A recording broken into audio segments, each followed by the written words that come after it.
It'll launch up some websites here.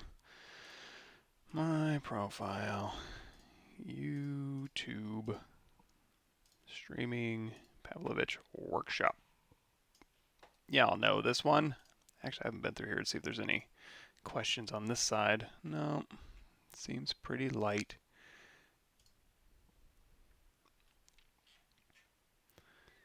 All right, all right, all right. Cool. All right, so let's go into recording Apinator. So I've got a bunch of Z tools we can check out. Also, another thing I have, hit the comma key. I do have a spotlight save, so I can just double click this for my reference here.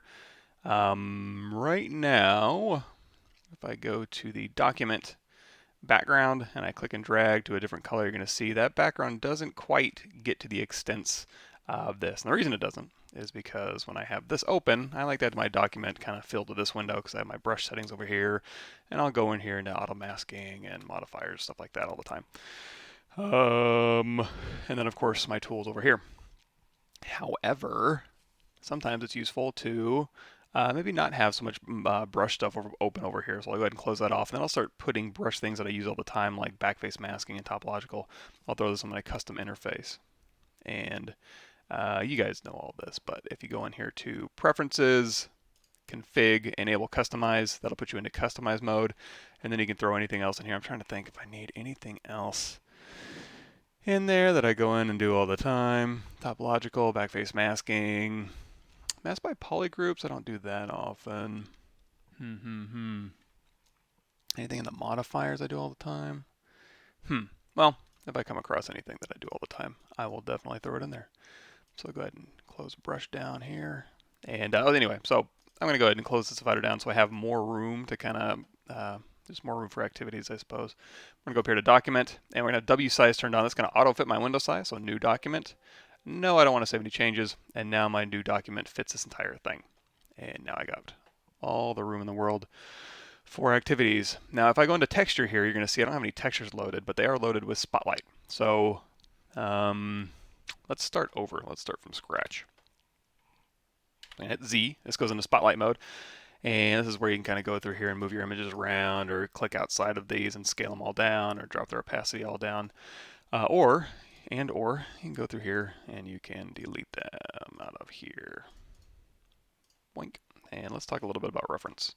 So Bones clones, not Bones Jones, Bones clones.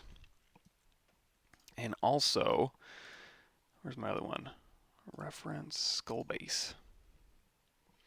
Let's take a look at these. So, if you go into Bones clones, man, I wish I had all the money in the world because I would buy every single thing off of this website.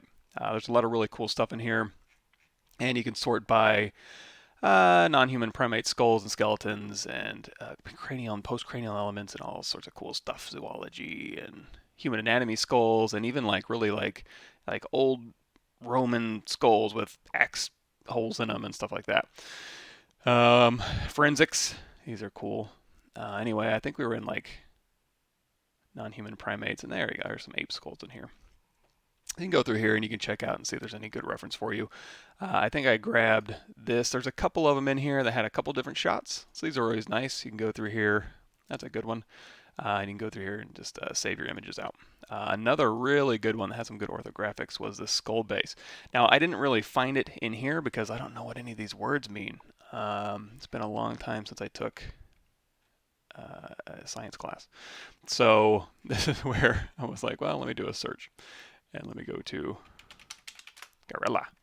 There it is. So now gorilla male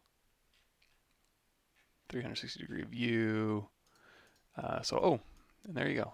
This has an entire 360-degree view, which I didn't even realize it had. I would just save these images out, which super high-res images, and a lot of information and detail in here. So these are the images I saved. However, would have been totally sweet to have clicked and dragged on here. But anyway, I'll go ahead and link y'all to that. There you go. Hey, good morning. Get started here. So yeah, there's a sweet 360-degree view And there's a lot of different animals on here. So we can go to, that's the other thing too, is maybe I want to do something different just for this one. There's something not necessarily easy, but just something I can just hop into real quick. Kind of mush some stuff around.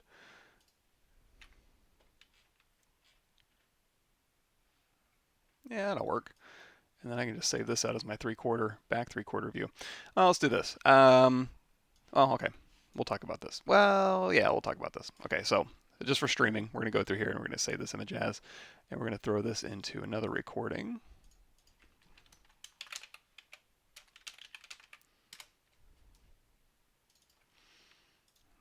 New folder. And we'll throw it in here. And we'll go to top here. Nice.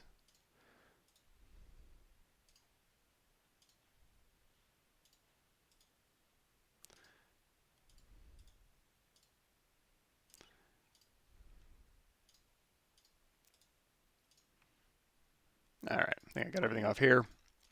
And then let me go ahead and see if I can't make this a little bit bigger.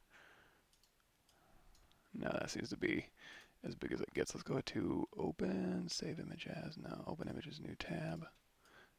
Nope, that's about it. So one thing I can do is I can use screenshot. So if I'm going to use this from like my front 3/4, I can hit print screen, and I can just grab this, and I can go save as, and we can throw that right onto my Birdinator reference. And then, so we got a front 3/4. We can do a front 3/4. This view can never have too much reference. Maybe back 3/4.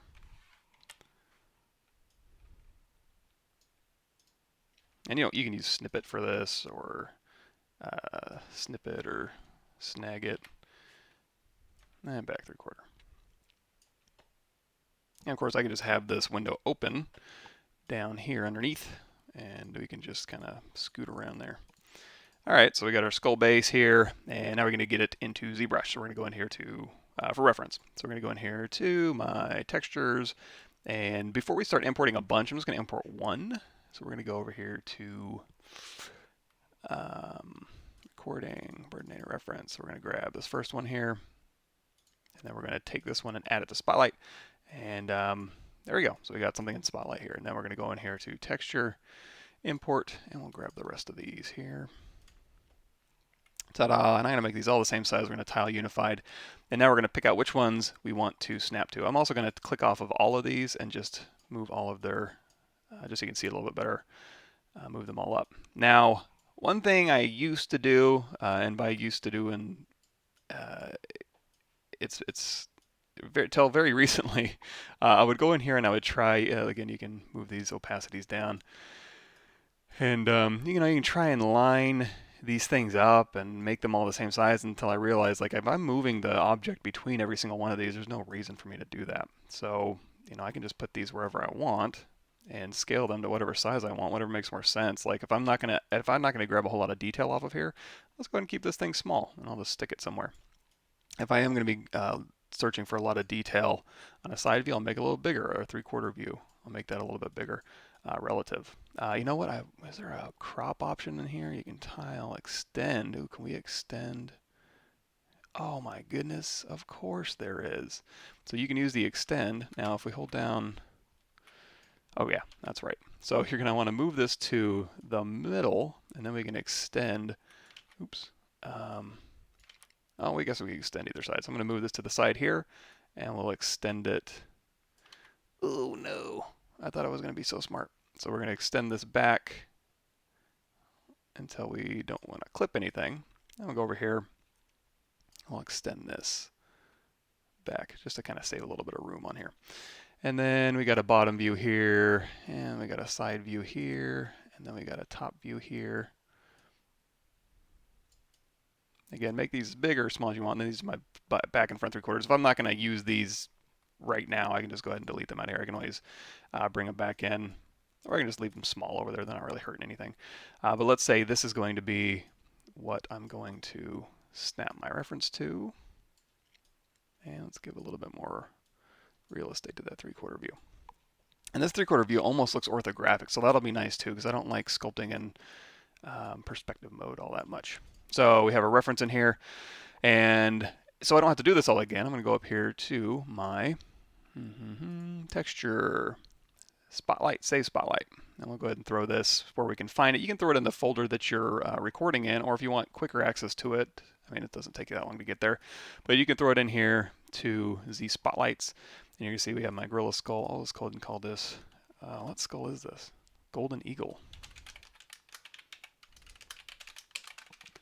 There we go. So now I have a spotlight. So now we're going to start. Now, when I was doing my gorilla sculpt, it behooved me to hit the comma key and go in here to the tool menu and go in here to the anatomy model here, drag that out, and then we can go to subtool, isolate. I mean, you can just have this skeleton selected, say delete other. Okay. And then hold down Control Shift, and I'll go over here to select lasso, and I'll just grab all these pieces, Control Shift A, delete hidden. I always like to do a unify, shoot that right down to the middle of my scene, make it ZBrush friendly, and then there we go, we can start with this. Not going to be overly helpful on a bird skull. I mean, it's kind of interesting if you wanted to like morph, if you wanted to do like a blend shape and like morph this head into like a bird skull and see how creepy that would get. Yeah, again, not overly helpful. So we'll go ahead and delete that there. But if you were starting with a gorilla skull or a different type of human skull, maybe a Neanderthal skull or something like that, that would be a good starting point. However, we're just going to start with our trusty sphere. Go into edit mode, make polymesh 3D. I need to make sure, let's go and turn our floor off. Okay, that's another thing I need to do too. You probably have a cam view, so we're going to turn that cam view on. That was a test one that I did while we were demoing. Let's go ahead and switch that out. There, that's a nice one. So here I know I'm in the front view, so I can hit X symmetry, so I don't have to turn the floor on and be like Z forward, Y up. So this is my front piece here, and I'm going to take my blur down. Huh. Oh, duh. I'm still in enable customize. I was like, why is that? Why is that a thing? Dynamesh this down. Let's start really, really low and turn our floor off. And this is where I would start making my skull. Now I would probably start here, and you can mush this thing around. You can go through here and you can like clip, this thing into shape. And you got to remember, you're just working on one view, which is going to very quickly. I'm just tapping Alt. It's going to very quickly get, and you know what? We're just going to do the top part of the skull, and then we'll do the bottom part of the skull separate. And then Control Drag and W. Another thing too, while we're not in the side view, we'll talk about when we go to top view. But now we can go to the front here, and we just mask this out, invert that mask, and then we'll shove this back. And the reason why I haven't saved my views yet is because I need a little bit more points of reference before I start making decisions on how this little guy is going to fit. So we'll go ahead and do that, and there we go. Perfect. And you're all done.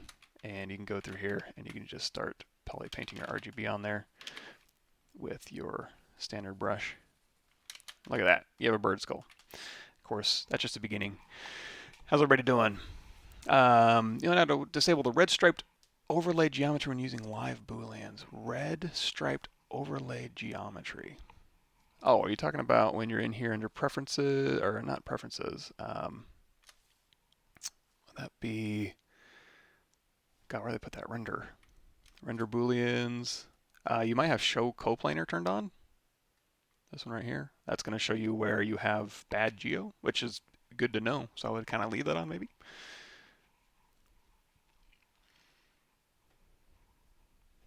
Turn off polyframe. Yeah, if you are doing live booleans and you have polyframe turned on, that'll show you the actual geometry. I don't know that it'll be red striped. Cool. All right, so we do Shift Z to bring this back, and now we could save this as a camera view. if we wanted to. And I think we're in pretty good shape.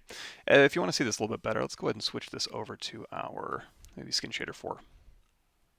And let's also go up here to Movie Timeline Show. And we'll go ahead and store this. Now, if you wanted to make it easier on your brain, you might want to go like left to right with your arrow keys or something like that. You wouldn't want to put these willy-nilly. Of course, you could always move them around. But again, I don't have quite enough points of reference. We're going to go to the top view here. We're going to keep plugging away. So we're going to make this size. We're just going to go through. We have X symmetry turned on. So very quickly we can just work on one side of the mesh. And then it's getting a little bit difficult to see. And when you're doing really tight corners like that, there's a pretty good chance it's not going to work all that well. And I'm going to get rid of that cam view. It's cramping my style right now. So back into preferences, cam view, turn that off. I mean, once you're oriented, well, here's the other thing too. You can use that cam view as reference. So if, you know what? Yeah, if I would have had like a bird skull 3D model, I could use that up here and just be using that for sculpting. Of course, if I had a bird skull 3D model, I wouldn't be making one. So then we'll go back down here and we'll go ahead and clean this up real quick.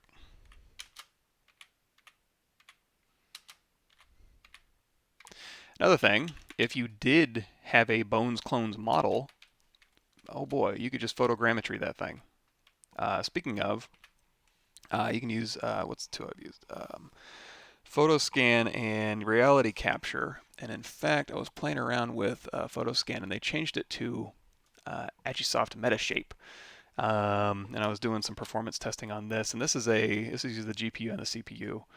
So I was using the 3970X processor that I have, and then we have the NVIDIA GeForce RTX 2080 Ti. And I was kind of messing around with some of the settings to see what the best results were, and the stuff like this is really, really hardware intensive. Oh, that's another thing too. I'd updated where it is. There it is. I updated my specs here. So if you want to go and check this video out, we have a little bit more new updated stuff. There at CES, they're announcing a bunch of new stuff. So I have this really old processor now. So 2 weeks ago, 3970X.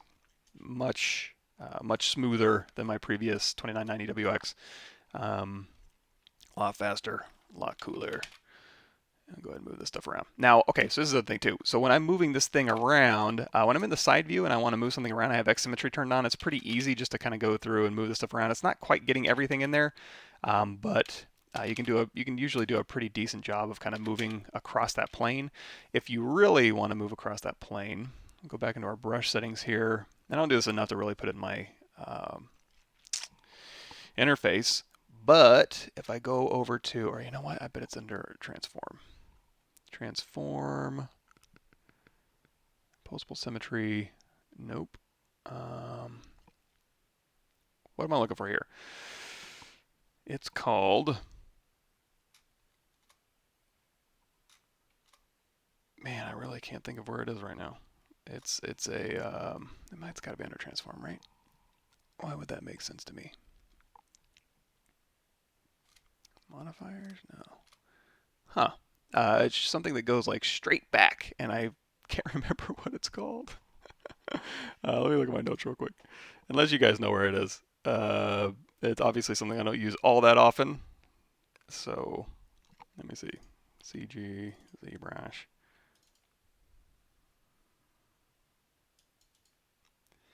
Let's see if I've got a screenshot saved. History, recall, paint, deco brushes. It's something new that was in 2020. Transforms, analyze. Nope, nope, nope. Of course it's not on there.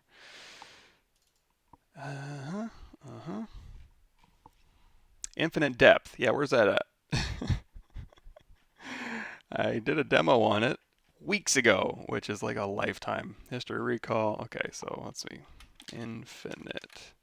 Infinite depth, brush depth menu. Of course, that makes sense. It's infinite depth. And then over here you have infinite depth. And thank you, Roger. So infinite depth, and we have it turned on in the Z-axis, which isn't going to help me from the side view, but from the from the front view, it certainly will. So if you ever, or from the top view, we can turn infinite depth on in the Y. So we can just turn that on. And then when I go over here and I want to move this entire cheekbone back, like I was trying to do, I can just use infinite depth to go through and do a much better job. Okay, so we got this going, I'm going to ignore that jaw temporarily. In fact, we'll just model the top of the skull here. Now this is where it gets maybe a little bit tricky, not really, but this is where you may have to go in here and turn on perspective. And also maybe go into your draw menu here and go and play around with these focal lengths. So if maybe it's 30 more 35 or more 50 or more 28, or just change around those millimeters. In fact, you could probably take a look at the data inside of the image, and they might have the camera that it was made and the focal length that it was shot at, but I think this is going to be close enough. So, and then here we're going to pull out. Now, okay, here's another thing too. I'm going to go ahead and turn off infinite depth because I just want to grab these little brows here. And there we go. Now we have our eagle skull. It's looking pretty good. So now I'm going to start going through here and saving my camera views. I think I have enough information. Another thing I could do, let's switch over to our Mech gray. I'm going to hold down Shift, snap it to the front, turn off perspective, turn all this off, and I'm going to put a line. Let's turn Z back on. I'm going to put a line and crank that Z intensity up and turn our lazy radius off. A line right down the middle. This isn't enough. Start, once you get it blocked in and you're starting to sculpt and stuff, you need a little more resolution. Feel free to raise the resolution up as needed. And in fact, when it starts getting really thin, you can go through here and you can inflate, like so. So we're going to turn our reference back on, and now we have that midline, so we know where the middle of our stuff should end up, and we'll go ahead and turn perspective back on. So while we're in perspective mode, we can line this view up here, and we'll go ahead and put a little dot and save it. Then we'll turn perspective off because these are fairly orthographic. I don't think having perspective on is going to help me. And then you could go and you could save a view here, and then the top view. And again, I'm making these all different sizes. Doesn't really matter if the images are all lined up. This view, and then of course that side view.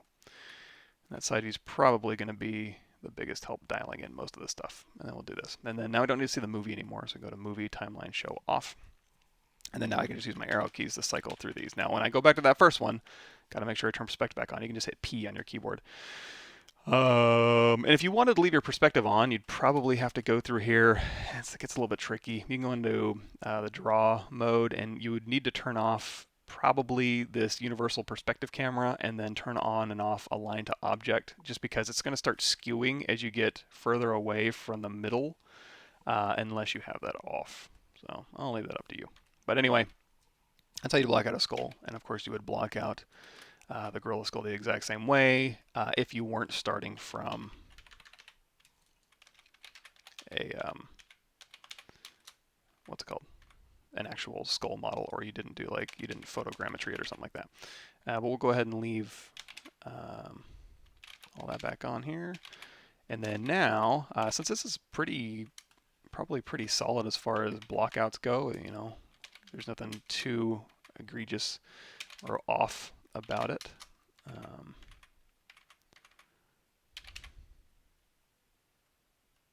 That's that brow here. Good, good, good. And then go back up here and then turn our perspective back on. And this is where I am going to have to flare these parts out here. I'm going to flare this out just so I know those are the verts I need to grab. So I'm not accidentally grabbing cheekbones or anything like that. And it also looks like there's a slight discrepancy on these brows and stuff, but I think that'll work. And if I ever need to, I'll also go over here and I'll grab this opacity and I'll just drop it down. And you know what, I'm going to turn off this as well. It's going to be confusing. So I can go through here and I can kind of be like, oh, okay, I need to pull that tab Z. I need to pull that brow up a little bit. And you can also start sculpting through here a little bit. You can turn off RGB if you don't want to start paint sculpting through. And you can go through here. And as you're sculpting, it will sculpt through. So by that I mean if I go to the top here and oops, turn off perspective. And if I start sculpting, it's going to kind of sculpt these images through here. If you have RGB turned on, it'll do your poly paint, and it'll also do the individual model. If you did want to just kind of sculpt out here, like say we had this out of the way, or you know what, we can just get rid of that. It's like, you know what, I want to use these as reference, so I'm going to go like this. But I just want to kind of sculpt over here, and you're trying to go sculpt over here, it's not going to let you. So you need to go over here into Brush, Samples, turn off Spotlight Projection. If you want to color, you're going to want to leave that on because you want to project while you're using Spotlight. But if you're just out here sculpting, you don't need to have that on. And then you can just go through here, and then you can use like your trim brush and start making judgments on, you know, how this is going to work. And so this is like that big cavity right here, so we can go ahead and pop that in.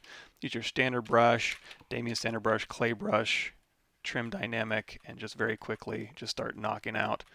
And you can already, you don't even have to be behind there to see like, oh, I'm going to need a hole there and maybe a line across here. And then once you kind of have that going, then you can snap back to your camera views and start dialing in exactly what these things need to be. So anyway, you see pretty quickly you can start getting a skull, and then once you get to the bottom here, you can start painting this stuff on and putting in these things. And this is going to get maybe a little bit tricky. Man, so their little arch is way down here. That's interesting. So this would actually be connected, and we can dial that in. That's going to go all the way up to the front. Wow, there's something new every day. So we can take this here. And we have this line right here. We can make this an entire different piece of geometry. I'm talking about this little piece right here. If you did need to connect something like that early, and you might even want to work on something like that separately for a little bit. So we can go in here and we can just grab like a cylinder, pull that out and thin it out, and rotate this back around. And we can say, let's go ahead and split mask points.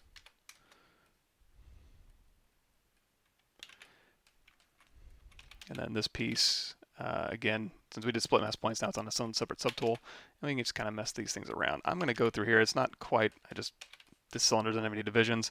You know what, let's just, Dynamesh is turned on for it, so let's go ahead and just Dynamesh it to get more resolution on that. You could subdivide it up or something like that, but nah. So anyway, little fragile pieces like that. We could leave separately, and there's a little jawbone and stuff like that. So anyway, as you're going through here, and also when you're going through and doing like this nose cavity thing, boy, that looks like it goes all the way through, doesn't it? It also kind of goes to the back here. So that would be something where it's like, okay, let me go ahead and hide this temporarily.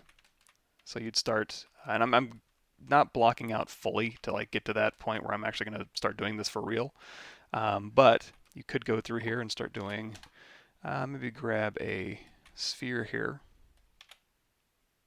And we were talking about live Booleans earlier. So you could do a preview of this. I'm going to do a split unmask point. So I'm going to shoot it below. We're going to go to subtract, turn on live Booleans, and now I can start seeing a preview of what this live Boolean would look like. So I can grab this one and I kind of mush it back in there. Again, if you turn on polyframe, you can see the object. And if that's what you're talking about, this, I mean, I would assume that you're, shoot. It would be, wow.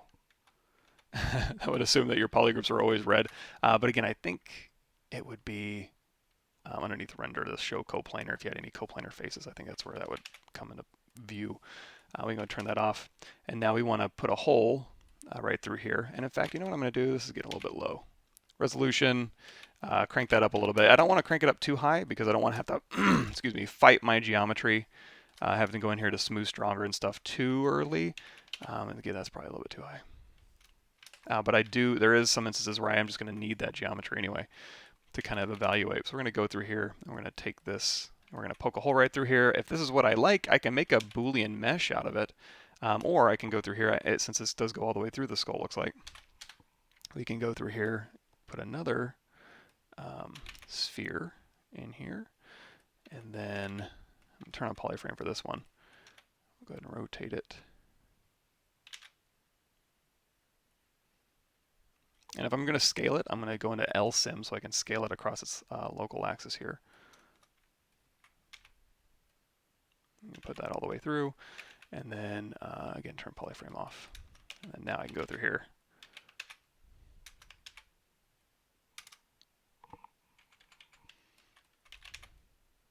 Start mushing that around. So once I have this, again, I can just keep this as subtractive, take this one. I don't have to do like a subtool Boolean or anything like that. I just merge these down and then control drag, and that'll make that a Boolean dynamic mesh here. And I'll go ahead and thicken this up a little bit. So at least my cuts are where they need to be, and then I can just go through and change these with Dynamesh. So that would be that part there. Yeah, so let's see. Let's do Shift Z here. Hey, what's up, Bertram? Let me get a drink of water here. And let's go ahead and like load up where we were. So we're going to go to, nope, you're recording. So I'm going to go here to 1, and this, okay, perfect. So this would be like the block out. And if I go in here to my comma key and we go in here to our spotlight, we can load up. Now I don't have, crank this down. I don't have the movie timeline. You can, when I did the movie timeline, you could go in here to timeline show, and you could do all your, if you want to get rid of these, you can go ahead and get rid of these here. And you can save those as well. So you can save a spotlight, you can save a timeline. So for example, I can go over here and we can say turn on perspective. And this is where, this would probably be my block out. And this would take you probably, I don't know, 15, 20 minutes to kind of get decent. And then you can go through, if you're not talking through it and trying to explain stuff and dilly-dallying like I tend to. And then we'll say go to the side view here. And then bottom view. So now I can cycle through these pretty easily and go into solo mode, so we can just see this here. I'm trying to remember if I did. I think the only thing I started this out with a sphere, and the teeth I ended up borrowing from the other skull that we were looking at earlier. So yeah, and then of course when I go back here, I need to make sure perspective's turned on, and then I can cycle through these with perspective off, and I'm good to go. And then over here in your movie timeline, timeline save, you can save this as a timeline. I don't know that does it have a timeline? ZBrush 2020. Z timelines, look at that. You just save it right in there. And then if ZBrush crashes or you close out of ZBrush, you can always get it back. I don't know if you go to here to File, Save As, and save as Z project. I think it might save your timeline with this, but I'm not certain. I don't think it'll save your spotlight. So,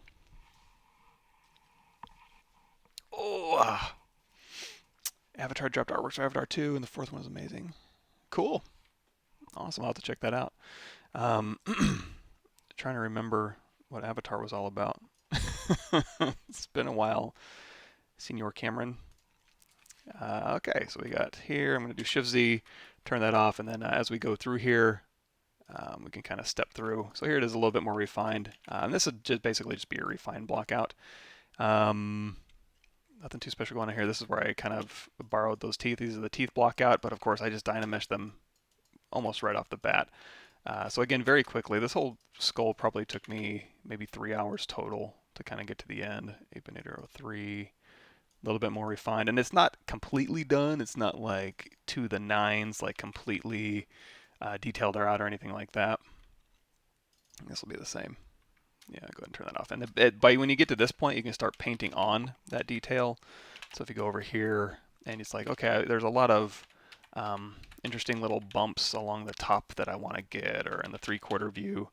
There's some good stuff in there I want to kind of start sculpting on. Now, if you wanted to paint this as like, oh, I actually want to paint a texture onto here from reference shots or anything like that, you're probably going to want them from the same family of photographs. Like these are 2 completely different skulls, number 1, and number 2, this has a different treatment than these ones. These ones look a little bit more real.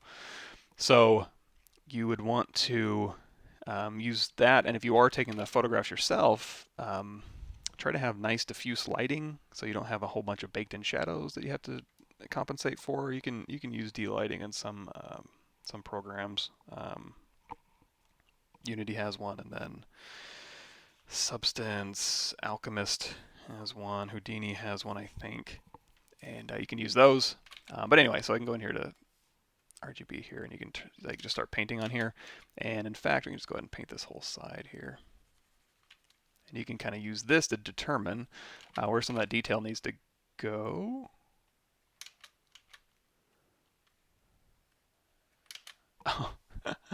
Right. Underneath brush, turn on spotlight projection. Okay, so now we have spotlight projection turned on. Now we can go through here. I was like, is my brain broken? There we go. Now, I'm going to be sculpting detail on here. It's like you can see, you know what, this detail, this mesh isn't really all that high res. Oh, and this is actually ZRemesher too.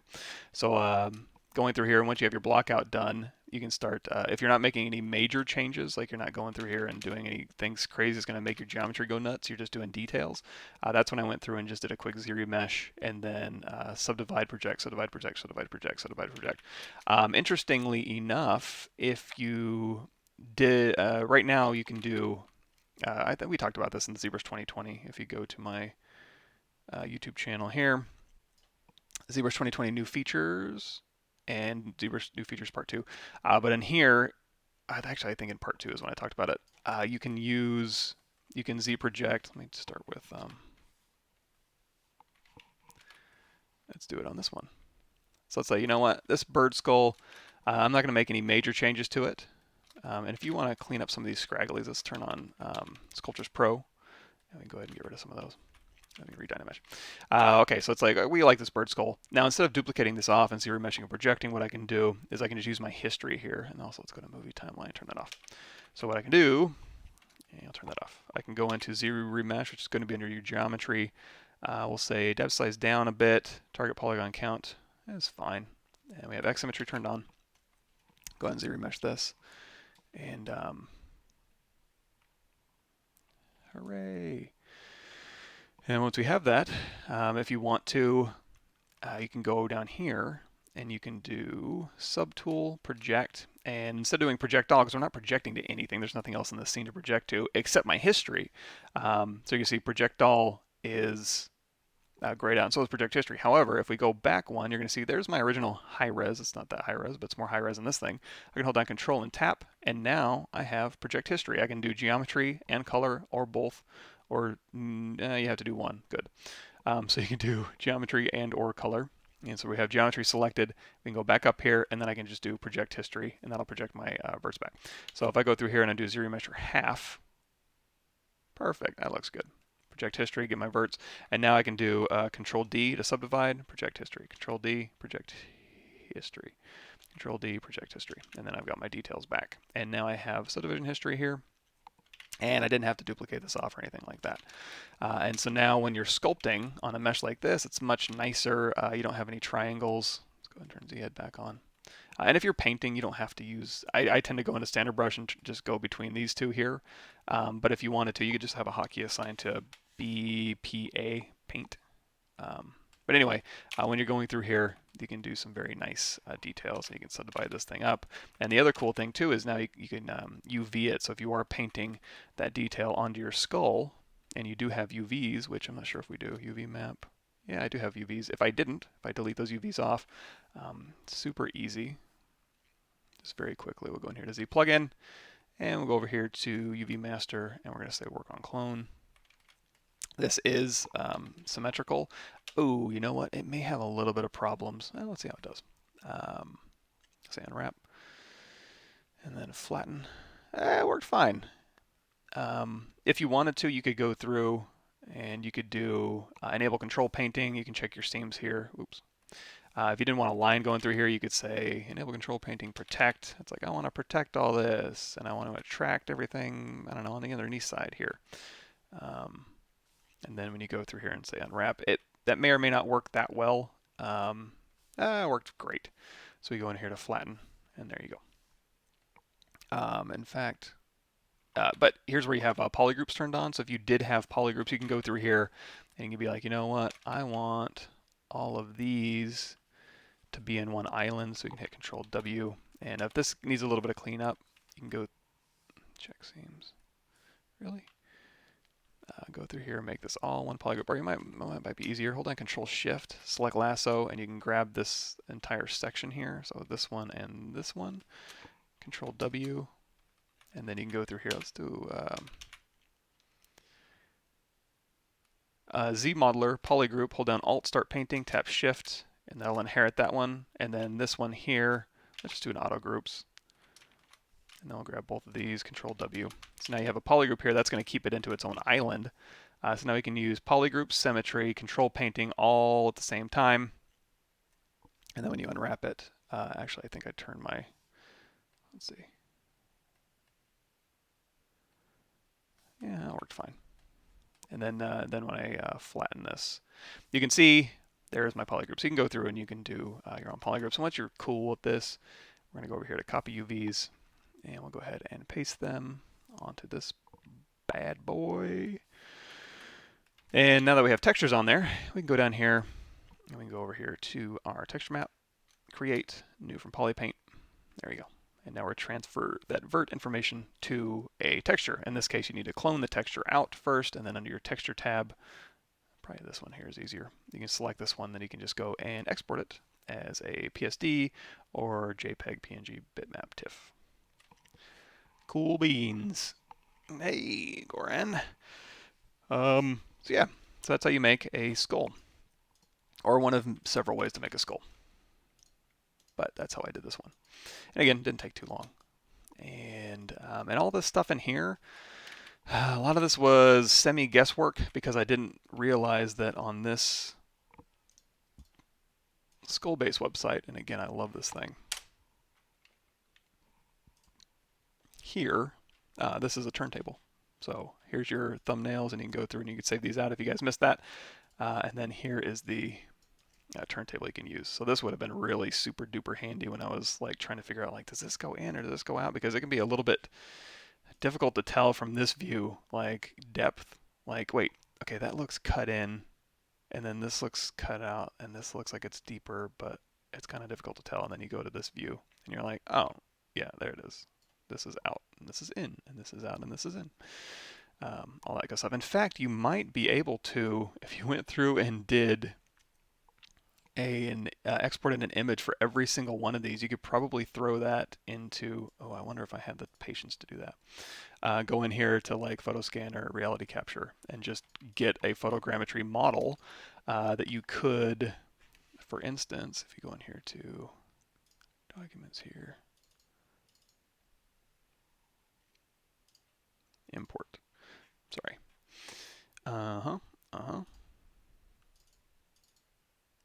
No, damn. I was hoping I was going to have something in there.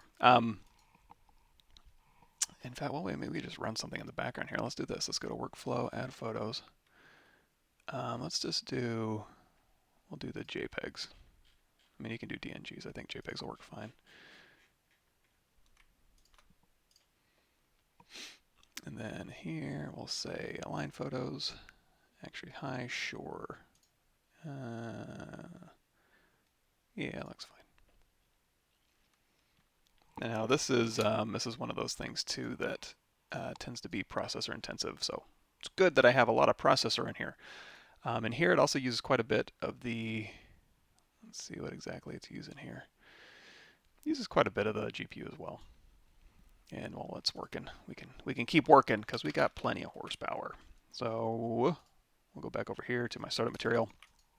And yeah, so that's how you make a skull. Now, when you have your gorilla skull here, what I'm going to do, I'm going to go through here and I'm going to do a quick delete. I'll just kind of clear all this stuff. I don't need it sitting there in memory. And if I did want to do like a Terminator bird skull, I could keep, I mean, this is kind of grody, but that's all right. I'm going to save it just in case I want to go back.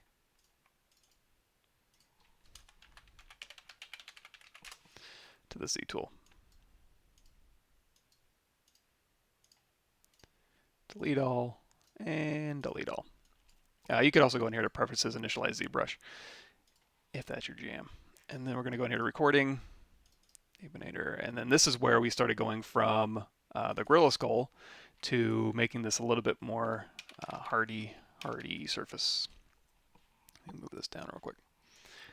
So how would I go about doing that? Well, number one, I'm probably going to make changes large enough to warrant me getting rid of my subdivision history. So this would be nice if I'm just going to take this all the way through. And I do like, I wouldn't make a skull and then make it mechanical and then be like, oh, that's the only version I have. I would always have a version that was the original skull because these are so nice to have around for all sorts of projects. You can use this as part of like a creature pack. Ooh, that reminds me, I need to start putting this stuff into creature stuff. But yeah, you can put this into like a creature kit bash library, and you can kind of start from this and do some really cool studies with this or make some cool stuff with this. But anyway, go through here, and this is where I would go back down to like, hey, you know what? I'm just going to Dynamesh this at a fairly low resolution. And it said, do you want to freeze your transformations? No. When I'm Dynameshing, rarely do I ever want to freeze my transformations. So we'll keep dropping this down. And this is where it was having maybe an interesting time. I wanted to say, what was it doing? How did I fix this? Because it was doing this exact same thing, and it was in like a weird state. Delete hidden? Nope. Here's what I'm going to do. I'm going to do a quick merge visible. It's good. That tends to get rid of any gremlins. Another thing I'm going to do, I'm going to go ahead and unify this. I'll shoot it right down here. And then you can split two parts or split the similar parts.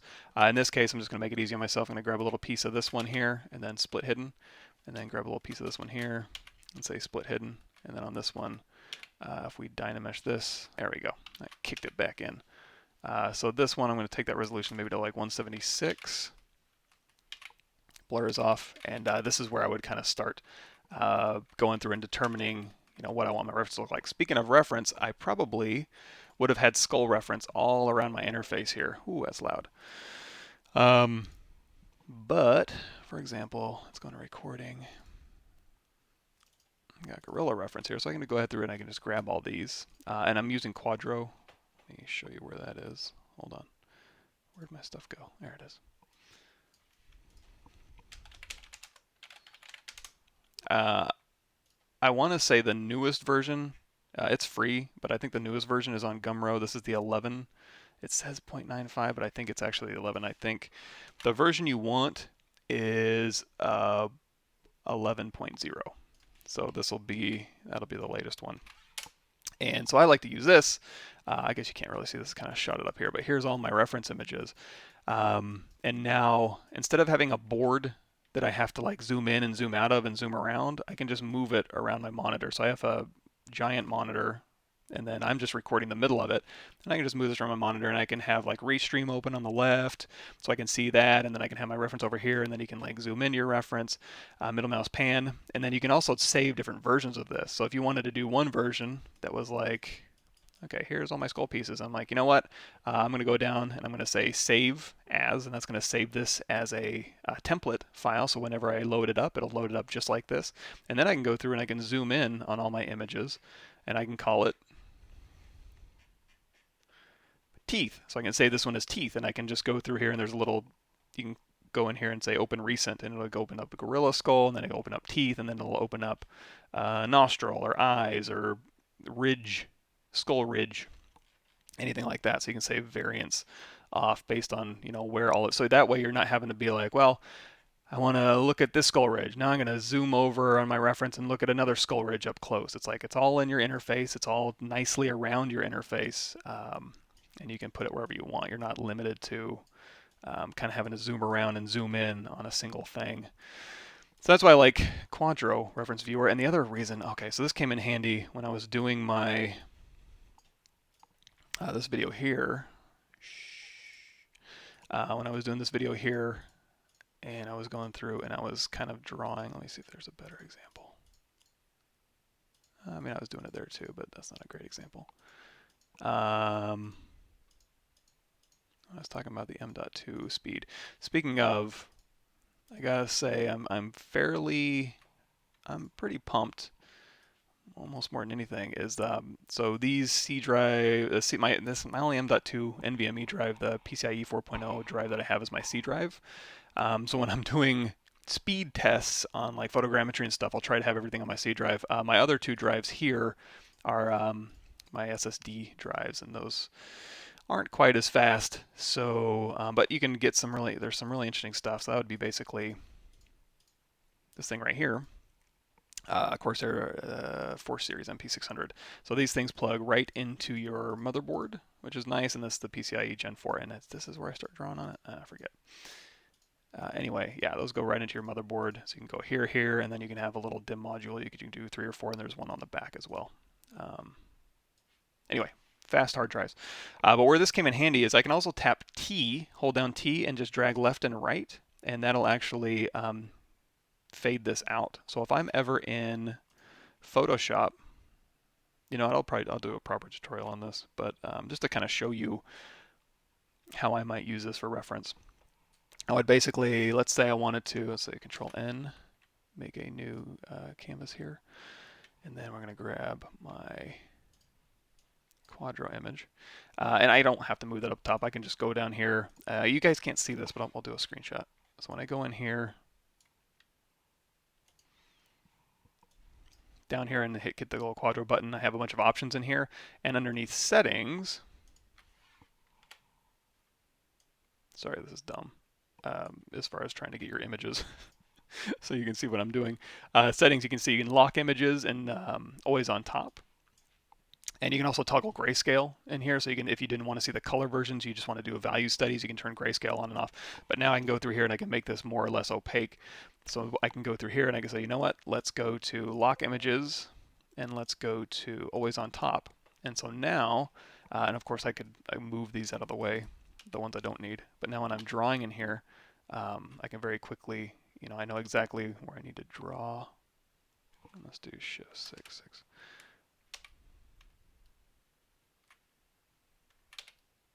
Sorry. Brush. There we go. So now I know kind of where I need to draw. So if I was doing a diagram of this thing and I just wanted to record this diagram on top of nothing, I would basically have this, and then I would open up OBS and I would capture just this area of my screen that I'm drawing on.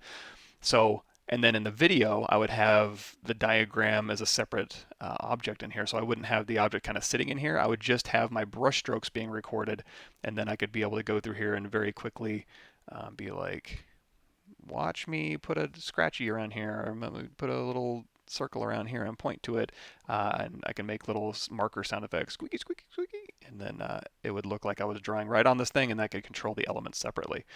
And of course, you can use this for reference drawing. If you're like, you know what, I make a gorilla skull, go through here and just kind of do what you need to do. And then when you're done, because you can set it to OBS to just record, it doesn't record your entire screen. You can set it to just record this little section right here. This is completely invisible to the recorder, so you never see this skull that I'm using as reference. So that's kind of nice. And then once you're done with that, you can go over here and you can say unlock images, or we can just quit out of Quadra. So that's another use of Quadra that I really like a lot. And of course, you could use that as a spotlight type of thing too. You can say lock images, drop your transparency down, and you can just have it sitting in here. Another thing I forgot to talk about is you can go to see-through, and you can go over here and you can see through your object. I forgot I had this open. Ooh, what a mess. So we can go through here, and let's do, what is that at? Resize region. Yoink. Yoink. Man, they got that Moto camera control. Nothing against it. It's amazing when you're used to it, but it's been a while since I've been in there, and it takes a minute for me to get back into that mindset. So we'll go through here, and let's just go to the top. I might make it a little bit easier. And narrow down our.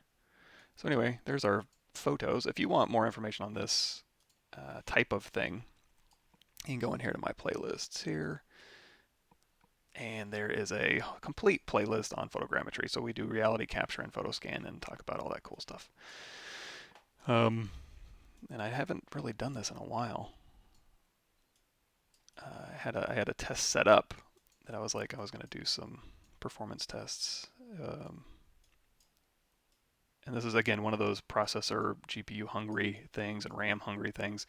So you just go to workflow, build our dense point cloud. And then that'll allow us to go ahead and I'm just going to grab the points in the middle there. Okay, so anyway, we were talking about going through here. Let's turn on X symmetry, and now it's just now's the fun, easy part. This is where you go through your trim dynamic and your H polish and your standard brush and your Damien standard brush, and you start making decisions on like where I want to. Oh, here, turn on backface masking so I don't make this too thin, and then we can control drag, and you just go through here and you start making this work for you. So we're going to go down here. We're going to go to my H polish brush. We just have these loaded out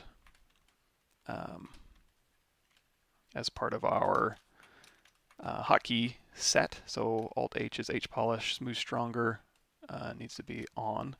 And go through here and just simplify some of this geometry. And in here, probably, I mean, it'd be kind of cool to have mechanical stuff going on in here. That's not a big deal, but most of the reference I was looking at, speaking of, let's load some of that up. And this one I have, I'm just going to go to open, and I have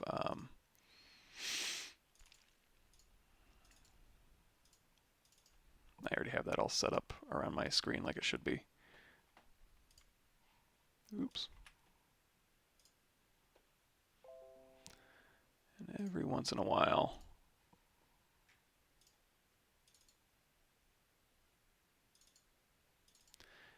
it'll get in kind of a weird state. And I wonder if it's from the drives itself, or it doesn't want to open. Come on. Yeah, I know. Open.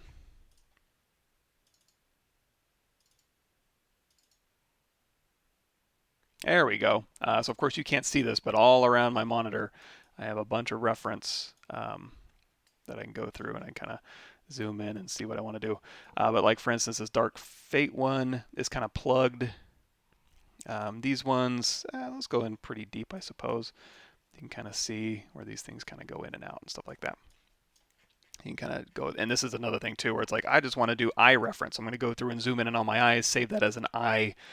I want to call it template. I think it's a preset. Save as, file, open. I don't know what they're called. But anyway, just really, really easy to switch between all of your different views and kind of check out what you want to sculpt.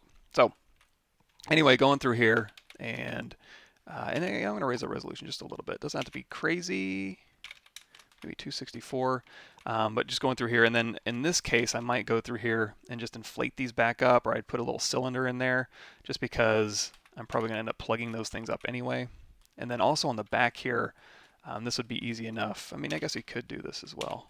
You can go in here, you could hold down Control, and you could mask this part out here. Control tap. Control drag. There you go. Ta-da. And again, any brush where you're going to be like sculpting through and be like, oh, I'm doing such a good job, and then it's like, oh, I'm an idiot. This is where you're going to want to go in here to backface masking. You can have it toggled on all the time. You would have to save over your ZBrush brushes. It gets a little bit scary for me. So if I go in here, this again with my clay brush where I had backface masking turn on, you can go to brush, save as, and then you would save over 2020 Z brush presets. Nope. I wouldn't even be in here. It would be Z data. Brush presets under ZBrush 2020 C program files pixel ZBrush 2020 Z data brush presets. In here, clay. These are the ones that load up with ZBrush by default. So if there's some in here you never use, what I would suggest doing is duplicating this entire brush presets folder off and as a copy, just so you always have to go back to. You can go through here and you can delete anything you never use, so you can kind of clean that menu out. And also, if you went and saved over this clay brush, that should save your clay settings. So something to think about. If you go into the About page on Quadra, you can see these are the controls here. So again, you can make them grayscale images. You can flip them horizontally or vertically. That's also useful too if you need to see like a right and left view. You can also drag out, like control drag out a copy of any of these, and you can, flip this one vertically or horizontally, or we can delete it. Anyway, going back to ZBrush here. Oh, you know what? Our point cloud's probably done. Oh, I guess we already had that done, didn't we? Okay, so now over here, we have the point cloud. We can do it. Here's our dense point cloud that we built. Looking pretty good. And then over in our workflow here, we can build our mesh. Depth maps, we'll go ahead and use quality high advanced, calculate vertex colors. I don't think reuse is going to do us much good. I always like to see how we're doing here. Yep. Okay, okay, okay. 3D here. Okay, yeah. So we'll let it do its thing for a couple minutes. And then we'll go over here and we'll go start doing this. So now, if I want to control the narrative a little bit, or maybe I might make some shapes like this, this is where I would go in with my Damien standard brush, hold down Alt, and then we can just go through and you can kind of like sweep through here and then let go of Alt and just kind of go through and start making these shapes. And then to build up to those ridges, we can go in with our clay brush and kind of start building up to those ridges here. And then you can go in with your H polish brush and you can kind of, let go of Alt, tap Alt, and you can see my H polish brush when I'm using that, it's way bigger than the underlying area that I'm kind of messing with here. And that's because it just gives me a smoother result, and then I let go of Alt and tap Alt, and I can very quickly start dialing in which way I want these things to flow. So I'm not going to be modeling this because I'm having fun and like I'm trying to just kind of determine, and I wouldn't even start doing this type of stuff either. That I would save. The little insignificant little cut lines that are just going to be informed by the overall shapes and volumes, I would wait on those. So just get your volumes in first, make sure those are working for you, and then you can use your little cut seams and stuff like this to go in and reinforce what you're already making. However, before you get there, make sure you go through and again, use H polish and let go, hold down Alt, let go of Alt if you want to build up a ridge. Damien standard or standard brush is fine. I tend to use Damien standard, but it kind of depends on the situation. And then go back in with your H polish and your trim dynamic. And then once you've done that, you'll start getting, and this is actually good to kind of do, just to do like planes of the face or planes of the skull studies. So if you had a skull or a scanned in skull, go through and you could simplify it down to just the planes that make sense. That's always that's a fun exercise. And go through here and kind of simplify this. So trim dynamic isn't going to respect edges. That's going to be under your brush here. Let's go ahead and hit R to clear that out a little bit. Yeah, under sample, so preserve edge on trim dynamic is 1, and then preserve edge on H polish is like 30. So that's why H polish will allow me to go through and kind of polish to an edge, and then trim dynamic is going to allow me to go right across that edge and just destroy it, or bevel it, I should say. And then when you're doing the teeth stuff, if you had your teeth in here, I guess we do, you can go through here and you can kind of start trimming this back. You can go in here to transparency ghost, as you can see through it. Now you can kind of determine where you want your little cuts to be, like so. And if you wanted to emphasize those, again, go into Damien standard, and then go back in with your clay brush, and then your H polish. You can even go in here with your clay brush here and knock this down. Instead of Damien standard, you can kind of use your clay brush for kind of that same purpose, and then go in here with your H polish. There's other polish brushes you can use if you hit the comma key. Go into brush here, and there is some Elemento polish. So there's some polish brushes in here. There's also some finishing brushes that might be interesting. Your clay finishers might be kind of cool, but I generally keep it pretty simple. And then just go through here. And honestly, this is the fun part. Like, this is probably my favorite part of doing anything, is just going through here and having fun, just kind of determining, where I want these things to go. And if I want to do something like, you can go through here and you can change whatever you want. You want to kind of back box this out. And if you want to do corners, that's when I go into my Move Acu brush. Anybody who's watching this channel at any length of time already knows where this is. Underneath Curve, Acu Curve for your Move brush, you can go through and you can actually pull out to corners here. So that's something that, like, I want this to go like straight down and be more boxy. I can use Move Acu to pull out to corners. And then this one, I maybe want to swoop out like a keyhole, or maybe I want to pull this down to a kind of a boxy corner. I could do that. And if I need a little more resolution, I can squeeze a little more resolution out of here. I'll go through here and hold that Alt. And I'll kind of sweep this around, and then clay brush or H polish and stuff like that. Oops.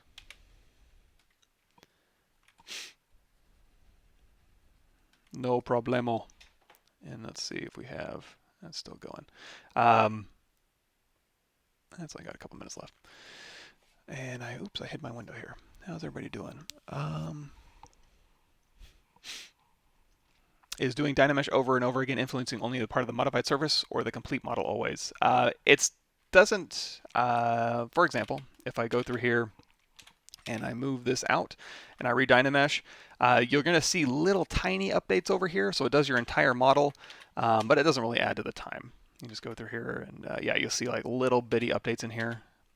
But if you did just want to do like local Dynameshing, and you could really control this if you go in here to your Sculptris Pro, and it's like, you know what, I want to Dynamesh this area. You can go through here and you can make it smaller, and you could locally subdivide it just using this brush. And then now when you go in here and you start sculpting, let's turn this off. Actually, you can start sculpting with that on. I just use the smooth brush to locally subdivide, so now I'm getting a lot of resolution here and then not great resolution here. So, but if I had Sculptris Pro turned on, it would be great resolution and great resolution because I'm using my brush to control where my geometry is subdivided. Of course, as soon as you control drag, you're back to that. You're back to your Dynamesh resolution. So, something to consider. Go ahead and knock those out. That was kind of cool though. Okay, so anyway, I'll go through here and our Damien standard brush here, and we kind of go through here and we'll swoop this out. And the eyes too is one of those things where I can kind of build in a ridge and then I can determine, you know what, it's a little too friendly. So I'm going to go through here. On my move brush, I can do the general movements here. And then I can go into move AcU and I can kind of box out these corners a little bit.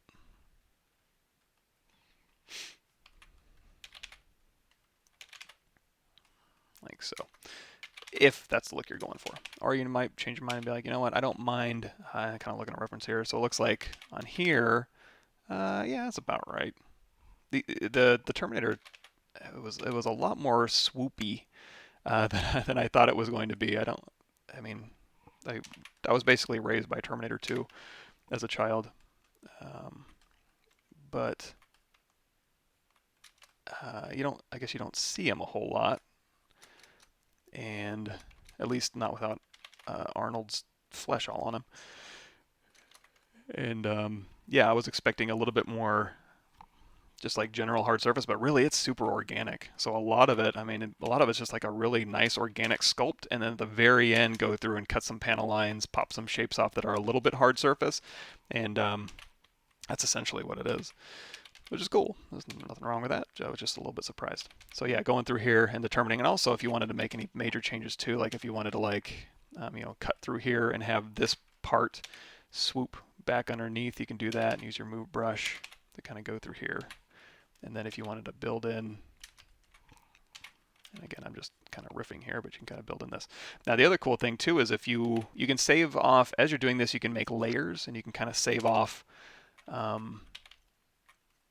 versions of that you're going through. You can also use your history recall brush. You can go through here, you back through your history and be like, you know what, I kind of explored with that brow, but I want to go back to my original. You just control tap that point, and then BHR for your history recall brush, hit X to go out of X symmetry, and then you can just use your use your history recall brush to kind of pull back your original brow. And then you can go through here and you can do it just a quick mirror and weld, turn on X symmetry, and then you're kind of back where you started.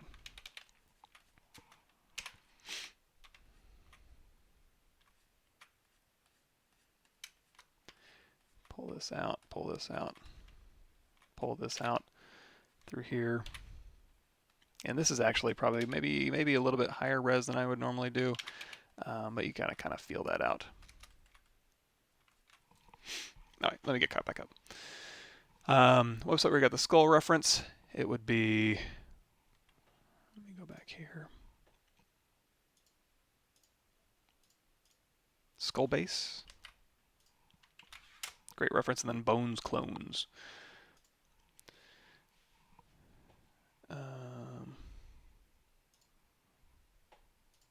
Something went wrong with Twitter. Refresh.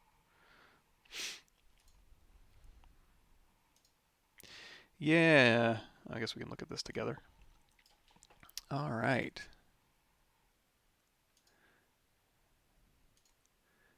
cool.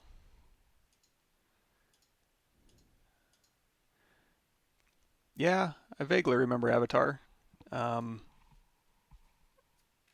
Jake and Sully. No, wait, I'm thinking of Monsters Inc. Or maybe that was his name. uh, I'm too drunk and he talks too fast. I can't remember what he's saying right now. I mean, actually, I'd probably perform a little bit better if I was drunk. That might slow me down. But boy, drinking at 6 a.m.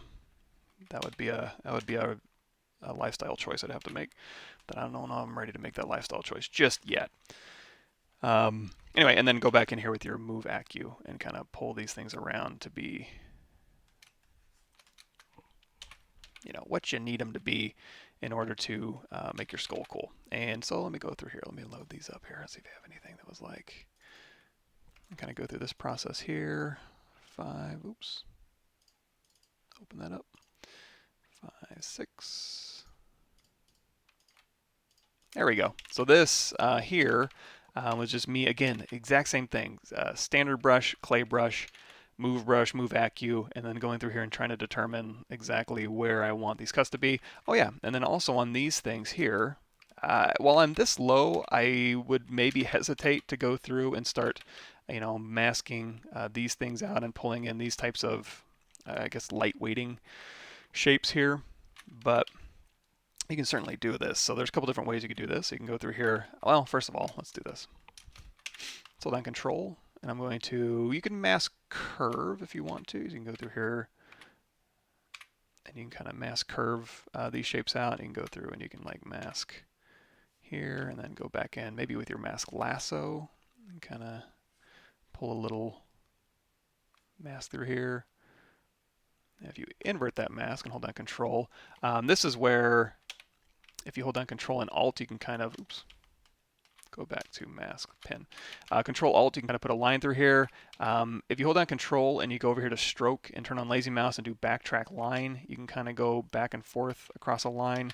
So Control Alt, actually, you can't with that. Well, that's okay. Because what we're going to do is we're going to go into Transpose mode, draw the line straight where I want it, hold down Control, tap that line, and now you can just hold down Control Alt and Shift, Stroke, or Control Shift, I should say. Lazy Mouse, Control, Backtrack, turn off Lazy Mouse. Well, actually, Control Alt I think messes it up, so I'm going to invert this, and now hold down Control and then Shift. Oh, Control Shift does like lasso. How do I? Okay, you know what I'm going to do? That's what I did. Okay, now I remember. So I'm going to hold down Control. I'm going to make this a little bit blurry, and then hold down Control Alt. That'll give me a nice clean line through here. You could do a poly group, and then you can actually split this out. So if you wanted to, you can hit Control W, or you can go down here to Geometry, Edge Loop Mask Border, and then you can isolate this one. You can hold down Control Shift and go in here to Slice Curve, hit your space bar to go to Brush Radius. Then you can just use this to kind of slice through different sections here. So you got this one, and this one. You could also go through and paint it. And I think that's what I ended up doing, if I remember correctly. So you can also do something like this. You know what? We could just do this. Let's slice through here. And nope. Yeah, let's do that. This will be easier. So we'll use a little bit of both techniques here. So if I wanted to have access to these poly groups, let's isolate these ones here. A lot of different ways you could skin a cat in here. So this one, this one, invert that. In fact, I need to probably record this. Auto groups, and then mirror and weld. So I have this one here, here, and here. And so these would be the ones that I want to kind of play around with. And you can see that the lines themselves, when I did that Edge Loop Mask Border, it did an okay job. But I can also maybe make this a little bit better. So I'm going to go in here. I am going to lose some of the tightness on the corners, but that's, I'm willing to do that. So one thing I can do to kind of straighten these things out, I can do it in post, but I can also do it right now if I go into my deformation menu, Tool Deformation, and I'm going to do first got a mask. We're going to go into masking. I'm going to mask my polygroup groups border, and then we're going to grow it, invert it, and then I'm going to go through here. It's going to grab these ones up here too. That's okay. You can make that all in polygroup if you want, but I don't care about that right now. So polish by features, open circle. I'm just going to tap those, and now I get a much smoother line around here. So now what I can do is I can hit, let's turn off the line. I can hit W, and then control tap any polygroup, and that'll unmask it. And I can also go through here and put that transpose line right towards this side here, and I can hit E, which goes to scale, and hold down control, and I can pull in an edge loop. And then I can hit R. Well, I can just do that for all of these. So I'll go through here and I'll just kind of tap, and then E, and then hold down control, and again, anywhere I tap is going to set that, and then E, and kind of push that in. And then what I can do is I can go back, hit Y to go back into gizmo mode, and then control tap any of these, and then again, just set that pivot. You can hold down Alt with these. Set that pivot right here, and then you can kind of pull these in. Let's do this. Mirror, mirror and weld. There we go. Control tap, Alt tap, and then kind of pull this in. Oh, that's just from the other side. Oh, do I not have X symmetry turned on? Amateur hour, sorry. X symmetry, turn it on. There we go. Pull this in, kind of scooch this around a little bit. And that's just going to give me a little bit of a cleaner sweep around this as opposed to having that jaggy kind of line here. And then same thing for this one. Kind of go through here and yoink, and then yoink. And now this one, I'm going to rotate this around just a bit so I don't get that corner poking out. And the reason I had to do it on 3 axes as opposed to just making these all one polygroup and moving them in, it would have done some really weird things. Like this one has to go this way, and then this one has to go this way. So those are 2 different rotational axes, and then the middle one's kind of a split between them. But anyway, I can go through here, and we could just Dynamesh this at whatever resolution I was working at. And again, this would be something I would save until I was in a higher resolution, just so I can. Let's turn down shift intensity a little bit. There we go. So now we have those. Now again, it's a lot to talk about and kind of discuss and finagle and kind of exploring and playing a little bit, but it doesn't really take that long if you're just doing it. John, you had a question about the AMD Ryzen video you made. Was that all After Effects? That was actually 100% Vegas Pro, surprisingly. That was a lot of fun to make too. Well, I should say Vegas Pro and Boris Effects. Boris Effects did the heavy lifting on the graphics. And then the sound effects, that was another cool thing. So when I was doing even the Apinator video here, let me go to Twitter. Log in. If you go to my profile. So this one here, if I turn on the sound, you probably can't hear that. But a lot of the sound effects and little squeaks and bumps and bangs is from Boom. The sci-fi, the blah, and all that good stuff is from Boom.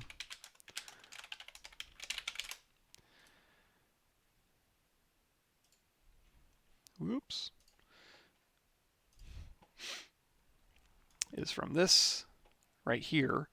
And then also another really cool program I love is Resonic Pro. So here, you know what? I don't think I have. Hold on.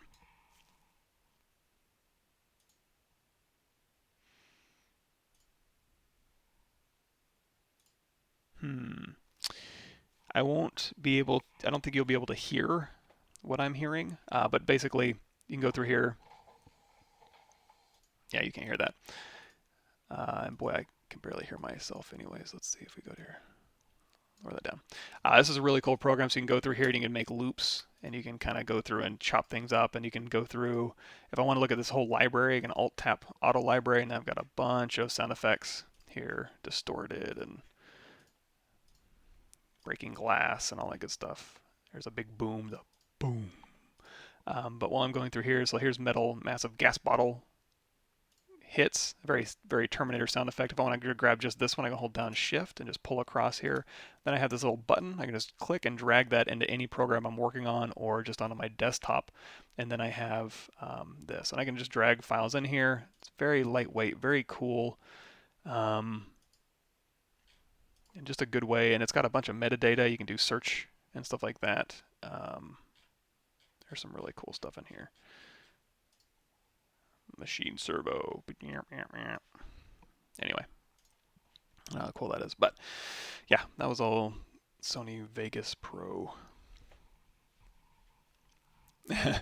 I'm in the infancy of video editing stuff, so a lot of it was kind of like, oh, here's a cool FX thing I can just drag and drop and play around with, and a lot of that stuff's really, what's the word I'm looking for? Janky. But it was fun, anyways. Just kind of learning that stuff. It's actually really easy to do.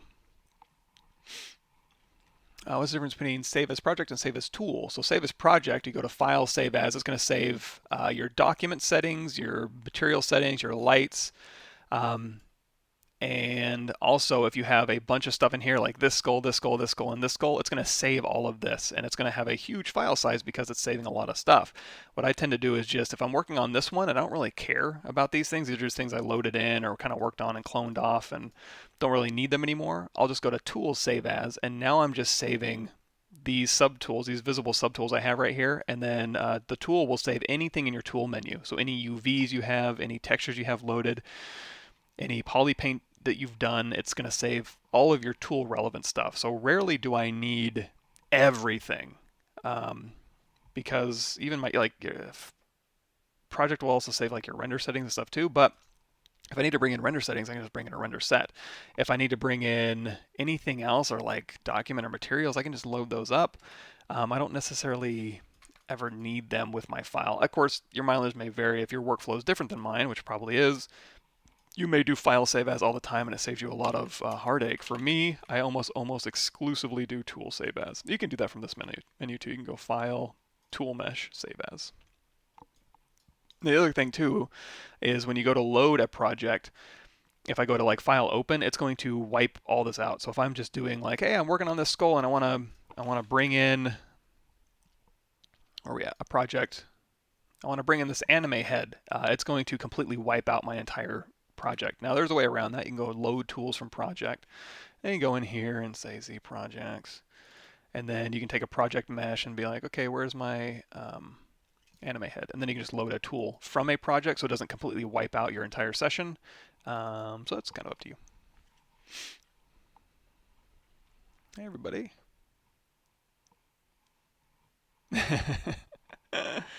How do you reverse a vasectomy?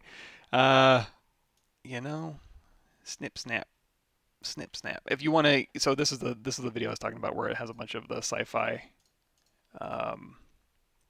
stuff. And this, that's another thing too. So on Thursday, I'm going to be doing some painter demo stuff. In fact, let me check. Give me just a second. There's something else I want to talk about, but it looks like I won't be talking about it this session. Keep an eyeball out on my Twitter.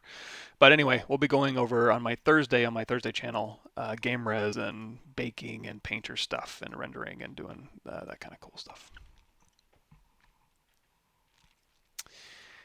Cool. Awesome. So anyway, yeah, we got that. And I'm just going to keep scooting through these. Oh, you know what? We had this running in the background, didn't we?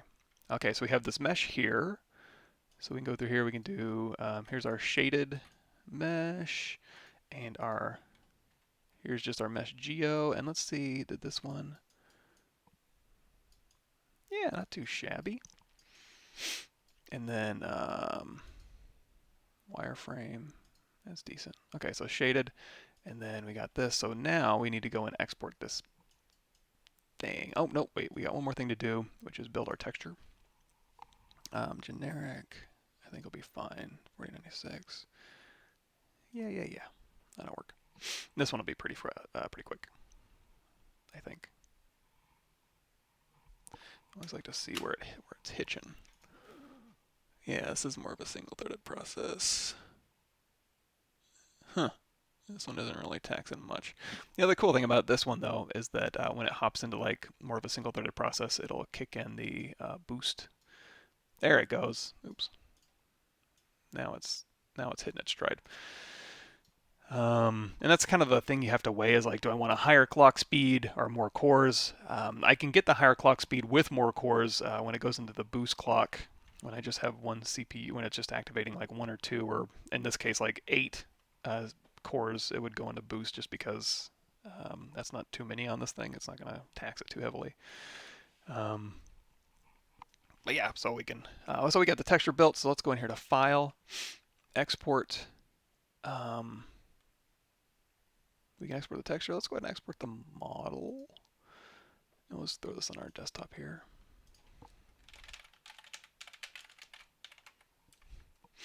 And go ahead and yeah, it should work. Export texture, normals. Okay. So this is the thing where it's like if you wanted to walk around a museum and take a picture of a skull, and then you just load in those pictures, and then you can go in here. Let's switch back over to load Z tool. You can go in here, and then we could switch to Polymesh 3D. We're going to go to Imports, Desktop, grab it, and then we'll go in here. Let's change it to our Skin Shader 4. There we go. So this little statue, and let's also turn on our floor here. That's about right. Ta-da! And then this is where you would go through and do your cleanup and stuff. But this is pretty damn clean. Of course, you're gonna get in here and you're gonna be like, you know, I mean, even for polypaint, that's not terrible. But you can load in. Go in here to Texture Import, and we'll go ahead and grab that JPEG here. And then we can go in here and go to Texture Map. We're going to apply our texture map here. Oh, forgot.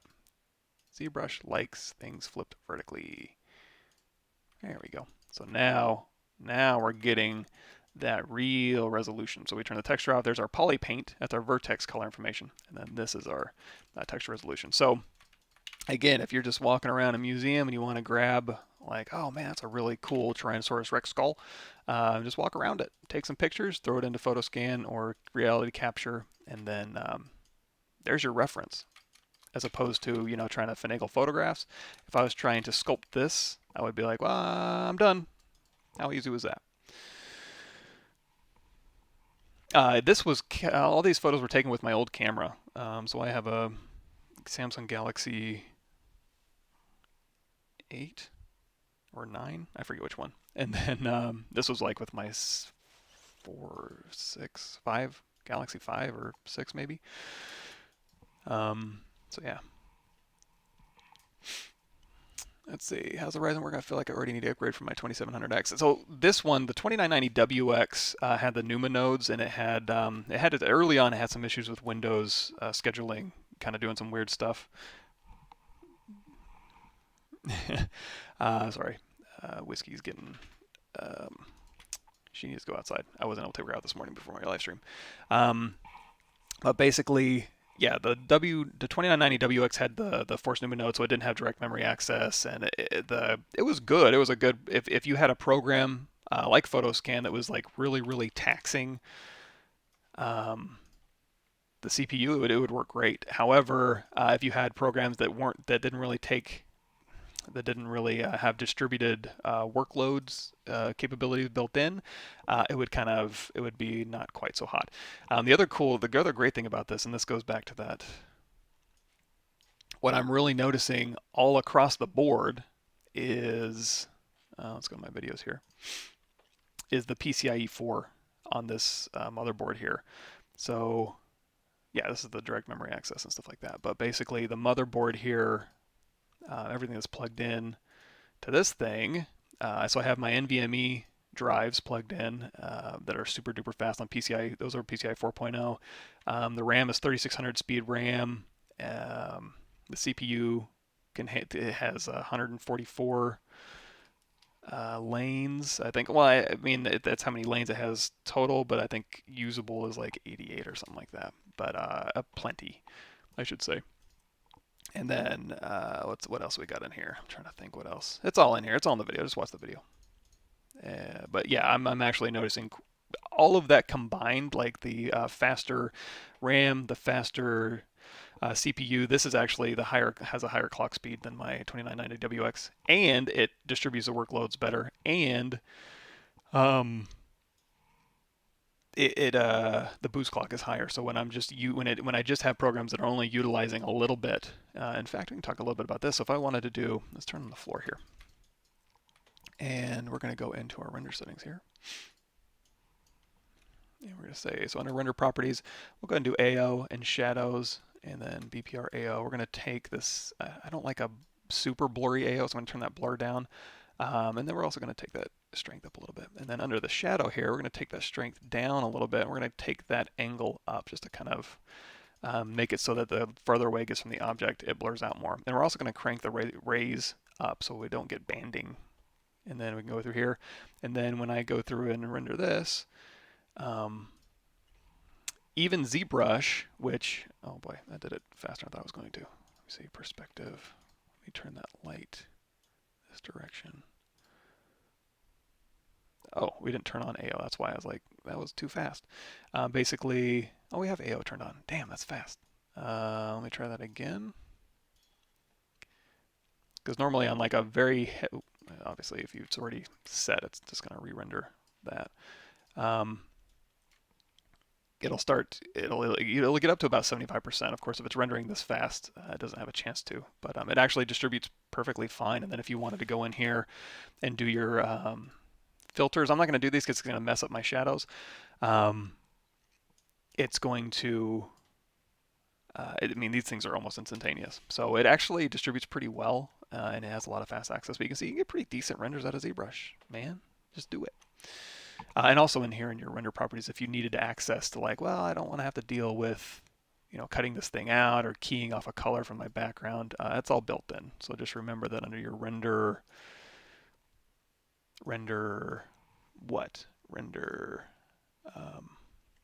passes. So here you have, this is all already cut out. So you can already have a mask in your AO, and these are all your depth of pass and stuff like this. So you can composite this however you'd like.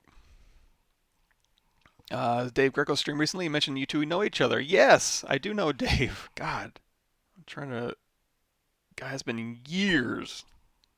It doesn't seem like I've been doing this long. Like it doesn't seem like, you know, Tiburon to SOE to CA. It does not that many companies, and I've worked on a lot of projects. I mean, I can't even remember all the projects I worked on, especially at CA where we work on a lot of stuff. But yeah, it's been 10 years, I think. Yeah, no, Dave's awesome. He's really, really good concept artist. Okay, so yeah, so we got this. That's photogrammetry, and that's just straight out of Photoscan while we were talking, while we were kind of just messing around, just loading up photographs. So again, take some photographs, get some, and you don't even need to do like there's things where you can go in here and you can like mask around the things. It has really good masking tools, but I didn't even need to do that. I just kind of did it. I went through here, and this is the end result. So super duper neat. Where were we? Where did we leave off here? Startup material head. So we were talking about kind of that kind of hard surface stuff. Let's load up another copy and see if there's anything else I want to talk about before a whiskey attacks me. Oh yeah, so this is, so we go into live Boolean here. This is where I'm playing around with. It's still super loose. I mean, it looks kind of like, oh, did you go through and do anything special? Not at all. In fact, the end result, let's go ahead and load that up. Might as well get to the end here. And we'll go ahead, and I got some low res stuff in here. Skinsy sphere. Delete. There we go. And then this one here, we can go ahead and delete. So even this final result back from here, and you know what? We have our stuff already set up. Let's go ahead and do a render. Ooh, okay, good. This one takes longer. Let me do this. There we go. So yeah, it's actually doing a really well, utilizing all this stuff. There is a thing where you can turn off the simultaneous multi-threading, the SMT, and so basically I have 64 threads, but really only 32 cores. So I just wanted to use the cores and not do any sort of multi-threading. I could just go in and turn that off, but it seems to be doing all right. I guess I don't need to really worry about it too much. So yeah, here's this final result here in ZBrush, and really. This is still a concept sculpt to me. This took me, I don't know, maybe a day to kind of put together and kind of go through and just do the exact same process I'm talking to you about, like going through here and like H polish and trim dynamic and figure out where I want my stuff to go. And really, I'm just finagling. Well, that's not entirely true. I did go through and I did split up some of these pieces here. So I do Control Shift and I mask some pieces out and I go ahead and split these pieces off. So it's like, in fact, this piece right. Let me have to go to here. Let's do a quick mirror and weld. And I'm going to go over here to split to similar parts. Where are we at? Turn off light Boolean.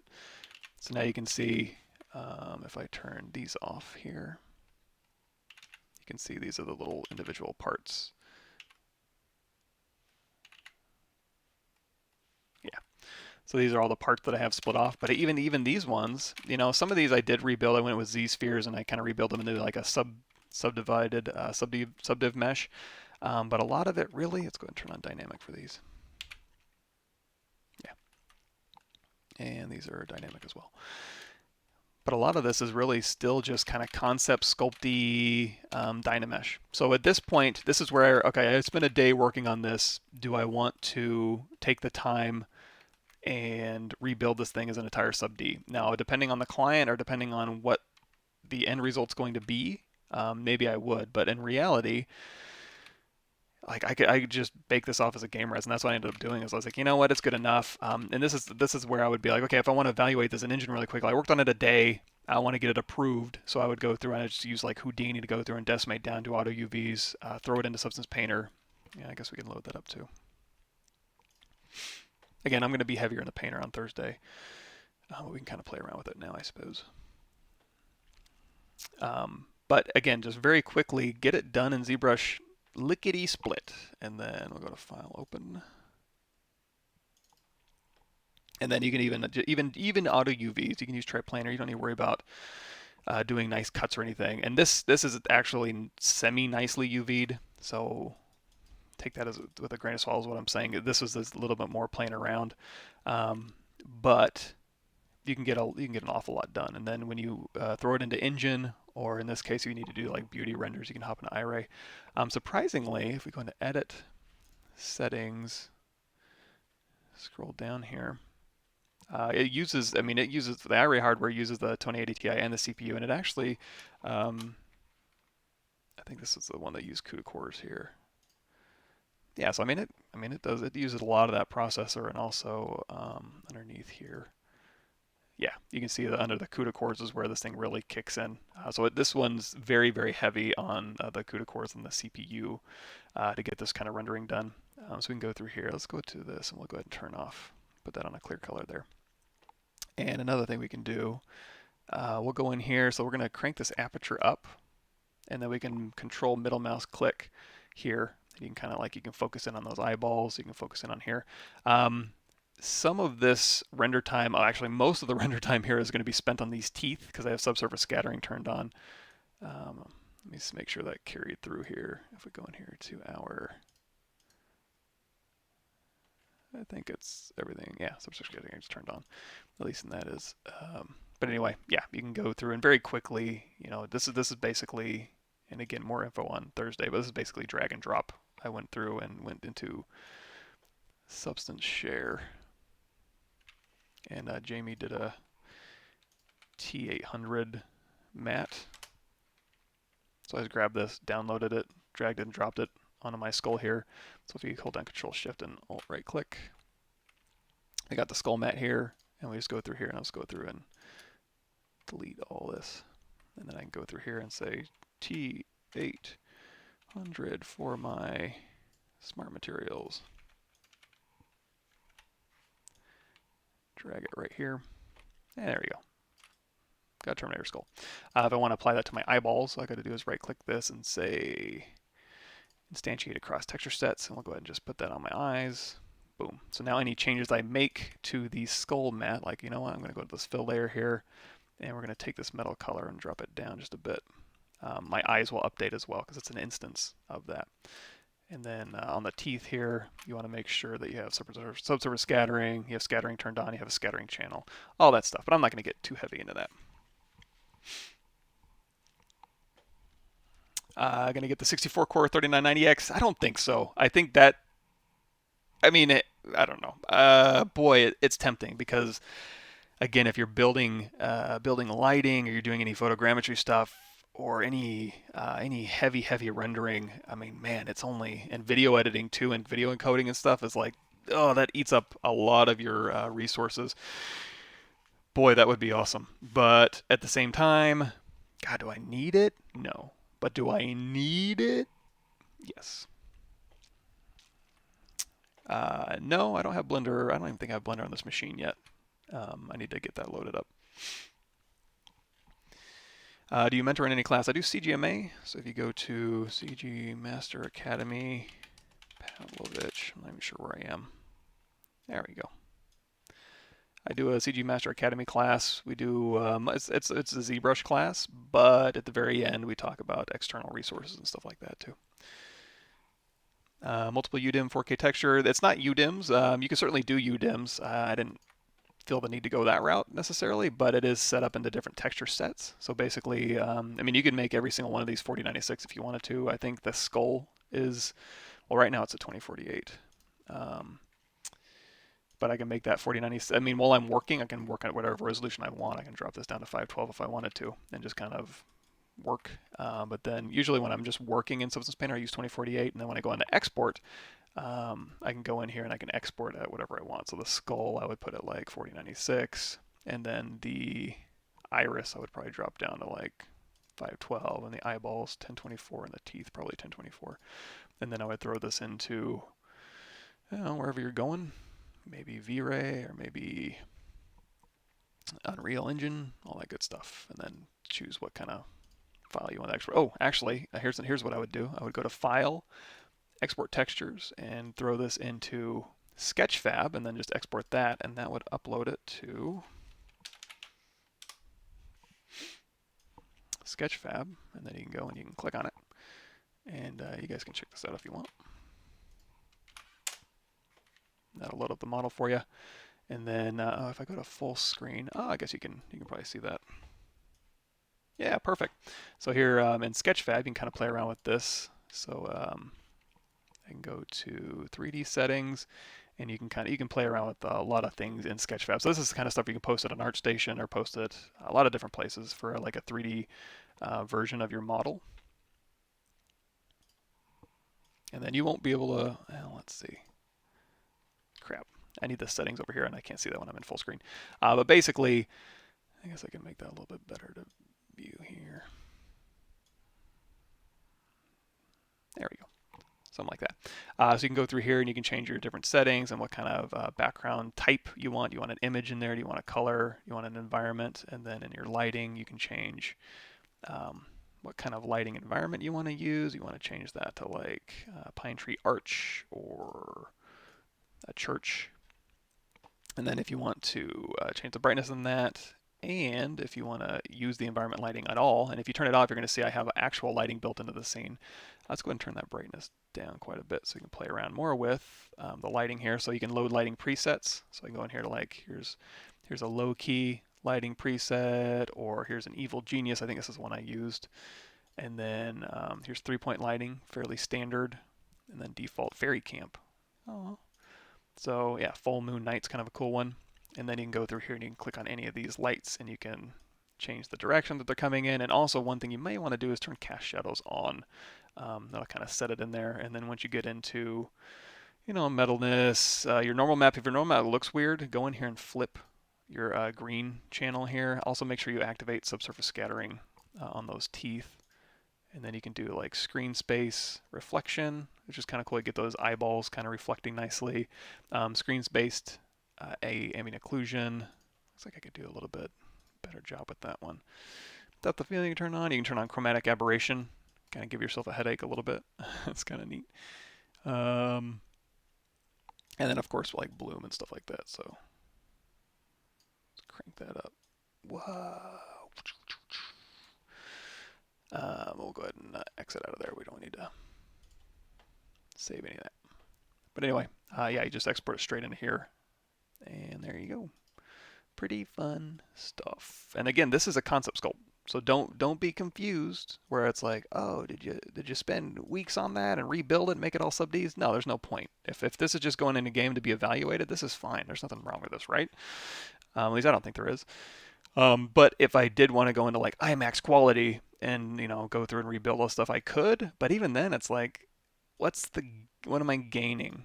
Am I going to make this look a little better, or is this fine? So let me exit out of this. If I'm going to put this in a movie, obviously I'd probably rebuild this. But at the end of the day, that looks like it's just like little alpha stamps. There's not a whole lot of difference there. So pick and choose your battles. How much you want to sit there and noodle and rebuild, or how much you want to sit there and just have a little bit of concepting fun and call it a day. How many RTX Titans are you going to get? Probably 0. That's another thing too. This is PCIe 4 on my computer, so my CPU, my RAM, and my hard drives and stuff, I'll use that. But the RTX, the 2080 Ti RTX, will have PCIe 3, so that's not terrible. It's not like PCIe 3's trash or anything. But when the PCIe 4 versions start coming out, you'll probably see an uptick in that too. Yeah, so it's the Sketchfab part. This is the Substance Painter part, just kind of going through and texturing. Like I said before, Thursday we'll talk more about that, and then you just export it right into Sketchfab and you play around with the materials and lighting, and then this is what you can kind of send out a little bit, or put in your ArtStation page. KeyShot, when I change the GPU pressing, get rid of all my ZBrush polypaint textures. Let's talk about that. Let's go ahead and get rid of that. So if I want to render this in KeyShot, I'm going to go over here to Preferences. Nope, Render. External Renderer, KeyShot. And then hit BPR. To go back to hard surface stuff, like this is all ZModeler. Just kind of going through and using. My YouTube channel has a ton of ZModeler stuff. And then this stuff in here was all ZModeler. The little stuff on the side of his skull here. Let's wait for this to send it on over. All this stuff was all ZModeler. I rebuilt some of the stuff with Z-spheres and then used ZModeler to kind of clean that up and make a subdivision surface. So yeah, all this stuff in here was all ZModeler. Basically anything that's kind of easier as all ZModelers. Like this, all this stuff here is just straight up ZModeler, because why not? That's fine. That's easy stuff. And then here's KeyShot. By default, KeyShot is probably, let's drop this down to like 97%, just so I can have a little bit more resources left over for streaming.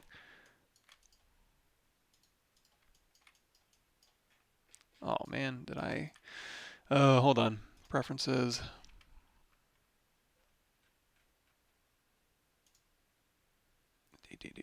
Maya, yeah. Okay. There we go. I don't know why it wasn't working. Okay, so we're in KeyShot, and so here's where you can turn it from CPU to GPU. Obviously, GPU works just fine, and our CPU works just fine. We can pop it over to GPU here, and let's see if it gets rid. Oh, I didn't throw over a polypaint, did I? So here's where the GPU kicks in, and we'll go down here. And that's the thing about any GPU renderer, it's going to have to initialize, it's going to have to like build kernels, I think is what it's called. And then once it's done doing that, then it renders quick, but you're always going to have that initial startup time. Same thing in Marvelous Designer, it'll kind of stop, think for a long time, and then, oof. I'm not sure what that is. Let's take a look. Let's see, environment. It's actually been a while since I've been in KeyShot. Okay. Hell. Okay, let's look at our material. So I've got this. Okay, let's do this. Let's do my scene. Here's all my ZBrush stuff. I'm going to go into my materials here. I'm just going to drag one material on my whole ZBrush file. So just to simplify this, I'm going to go in here, we're going to do a material graph, and let's see what's going on here. Legacy, upgrade to new nodes. We have mat cap and, okay, that's probably what it was. For some reason, this legacy node over here, click on that and then go and update this node, and now it looks like it works better. So now let's go in here to our scene and show all parts. That might be it. Updating that node. So again, just in case you missed that, you can go in here to the material graph, and it's this mat cap node right here. If you click on that one, it'll tell you to upgrade that. Oh crap. Oh crap. How do I get out of this mode? Again, it's geometry node. Nope. All of them. There we go. Click this one. So this mat cap right here needs to be updated. So when you have that one clicked, you can update that node, and then it should work a little bit better. Although, shift, is that not how you, environment, how do I, let me know how to do it.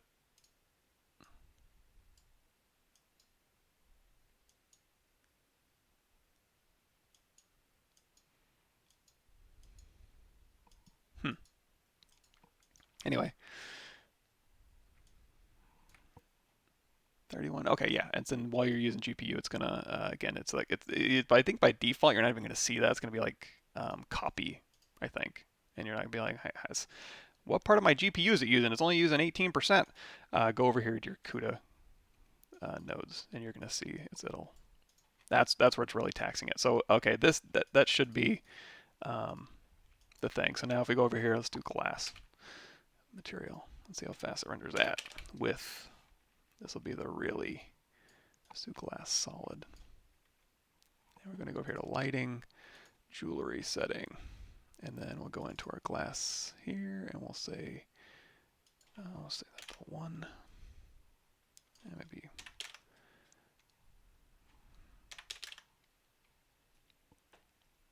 not too shabby. I just trying to tax it with some caustics there.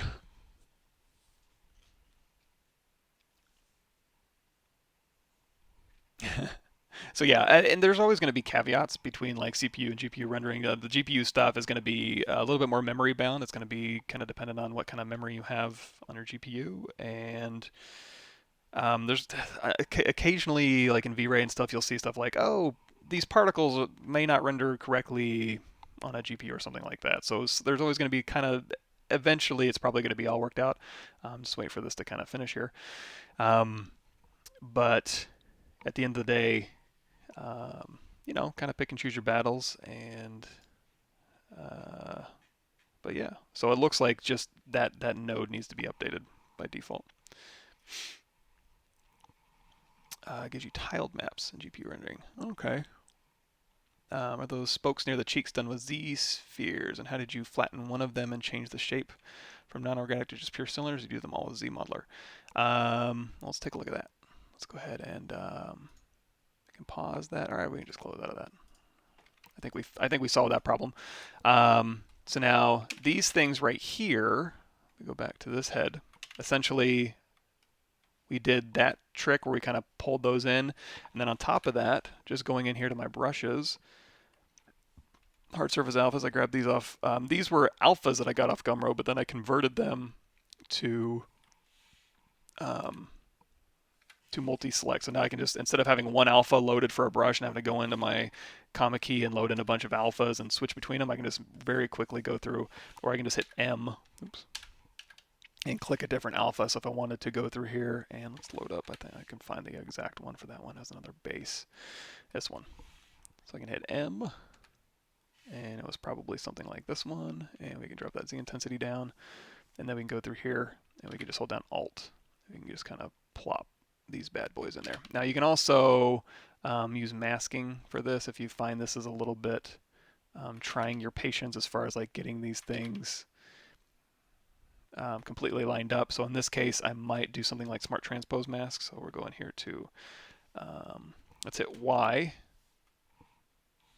W, Y, and we'll switch over to Brush Smart.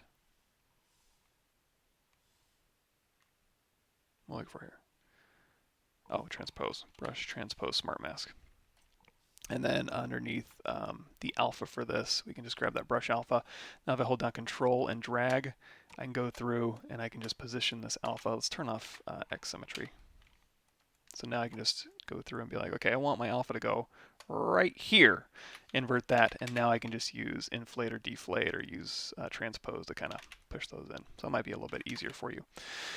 So yeah, there's a little bit of that. And of course, you can make your own alpha. It's not that difficult. So you can go in here and you can say, you know what, give me a cylinder. Go into edit mode. Switch over here to start material, and we're going to go down here to initialize, and we're going to say, let's say 16 W, make polymesh 3D, Y.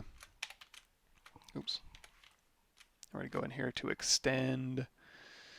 It's been a while since I've been in here. Extender. It's been a while since I've done a lot of things. I should just stop saying that. And let's go in here to geometry. I forgot this had more subdivisions on this side. We can go in here to delete loops. Oh, it doesn't want to work. Well, you know what? Heck with that. I can just take these ones here, delete hidden, and then say cube mesh, polygroup ball, pull back, flip. So now I can go through here. I want to make an alpha out of this. We're going to go do a quick bevel, edge loop complete, and I can round this out. I can go through here and I can do creasing, or I can just go through here and do like an insert, multiple edge loops, interactive elevation. We kind of pull this up and round it out a little bit. And then we'll go through here. Let's do a quick group by normals. Yeah, or we can just grab these, and then we can say crease. Now we can hit D for dynamic. And there we go. So we're going to go ahead and like smooth divide this up a little bit here. And then we can go in here to alpha, create our, am I going to brush? No, alpha. Alpha from mesh. And then we can go through here and we can just kind of, okay, that's a good enough alpha, hit OK. And now we have an alpha sitting out here. So now we can go into like standard brush. We'll go ahead and clone this off, and then we'll grab that alpha, and then we can just use like drag dot, and then go back to our working head here. And then you can just kind of go through, focal shift down, see intensity wherever it needs to be. You can go through and just drag these on here, or you can go into drag rect, kind of push these on here, and then maybe do a little smooth, or like we were doing before, just brush, transpose, smart mask, hold down control, and then, oops, you gotta load in that alpha. And then you can just kind of put these wherever you want. And then this one, you can actually squish it too if you want to kind of go through and kind of squish. And then if you want to, you can blur it out a little bit, and then Control Alt, bring it back. And then you can just use transpose, or you can switch back here and you can push these in. Or you can just use your deflate, inflate kind of thing and pop these out. This one might be a little bit easier to kind of go through here. And then this one, you can go through and kind of mess around with. Maybe not the best example, but you get the point. And then, yeah, so this back here, this was a mix. I did, I had Dynamesh. I did this little Z modeler cylinder on here, and then I just Dynameshed it all together, dropped an alpha on here. And all this stuff, like these things here, I recorded everything, even all the way through my game res. So if I go over here to Apinator source, there we go. I have it all. Everything I've done, me talking all the way through it. Now, me being able to sit down and edit all this stuff, who knows? Who knows? I have a full-time job. I just do this for fun on the side. So I don't know. Maybe I'll try and get around to it, but it might take me a while. I still got to do my ZBrush 2020 videos. The spokes near the teeth. Oh, these things, yeah, these are just pure Z modeler. So if I do Shift D, yeah, these are nothing. So if I go through here and I just do like, grab a cylinder here, and then we can say, you know, go ahead and split this off. And say, okay, I want to, oops, turn on LSIM and shrink this down here. And then, oh, I want this little piece to come out. So I can grab these ones here, and I could say, let's do a quick mask, polygroup all, and then W. You can hold down Control and pull this out, and we can say grab these ones here, and we could say Q mesh polygroup all, pull this out, and then maybe we, or you know what, might be easier. You know, I would probably pull this out, and then maybe I would do like an inset polygroup island region, and pull this in, and then Q mesh polygroup all, hold down Shift, and just kind of pull.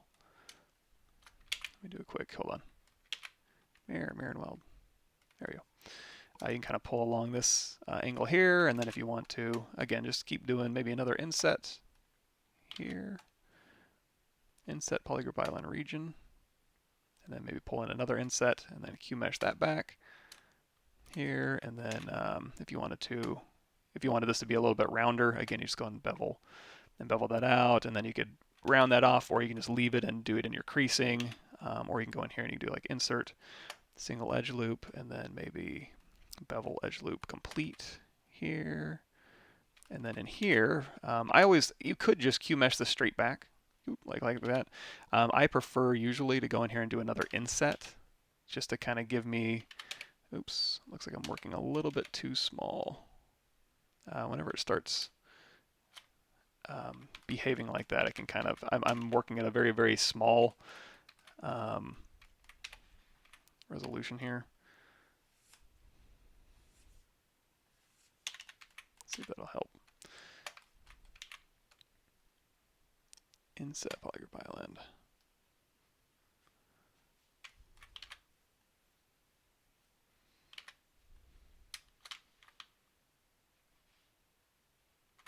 Yeah, it's having a little bit of an issue here. But what I could do, I could also just do this inset polygroup island region, and then grab this one here, or I could just manually go do it. Insert single edge loop here, polygroup here, and then Q mesh polygroup all here, and then Shift and just pull that back. And now I'm just going to run a crease tolerance on here, and then just manually go through. I mean, I can hit D for dynamic and be like, oh, I do need to crease this edge here and here, and then I need to decide, like, probably by default it's going to look like this. So this is where you can go through and you can be like, you know what, I want to do like a crease level of 3, smooth level of 4, maybe I want to uncrease these edges here, and then insert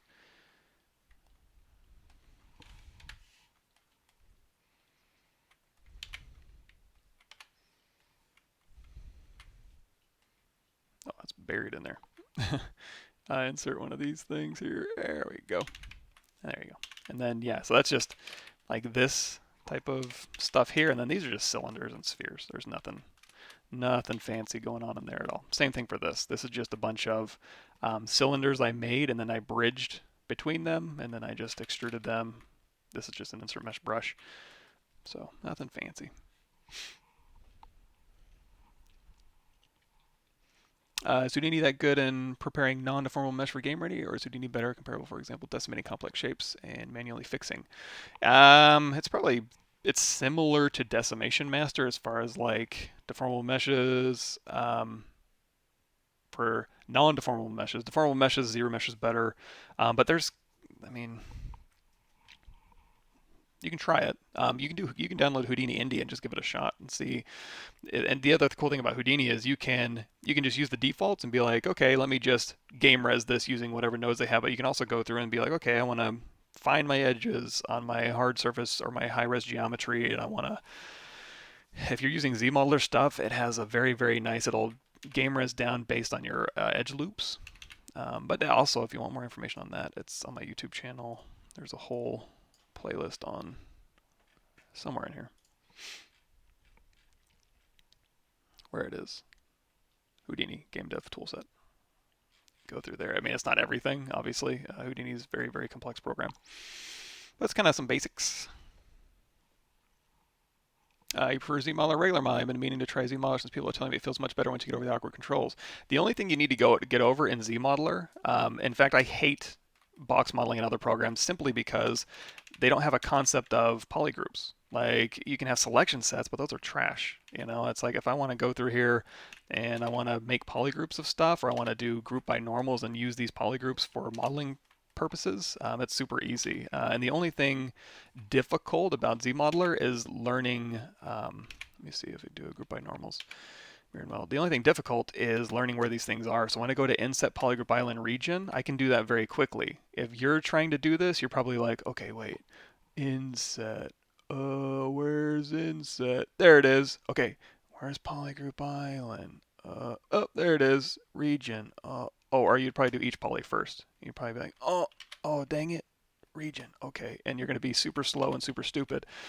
However, after using it for an hour, you kind of just get used to, a QMesh, polygroup all, where things are, and that's the harder part. You can hold down Shift and go in here and go in. I know where bevel is right here, and I know where edge loop partial is, and I know what's available to me, and that's the hard part. Now, is doing this, going in here, any harder than remembering a bunch of hotkeys for like bevel, extrude, or doing you can do a marking menu too if you wanted to get real fancy.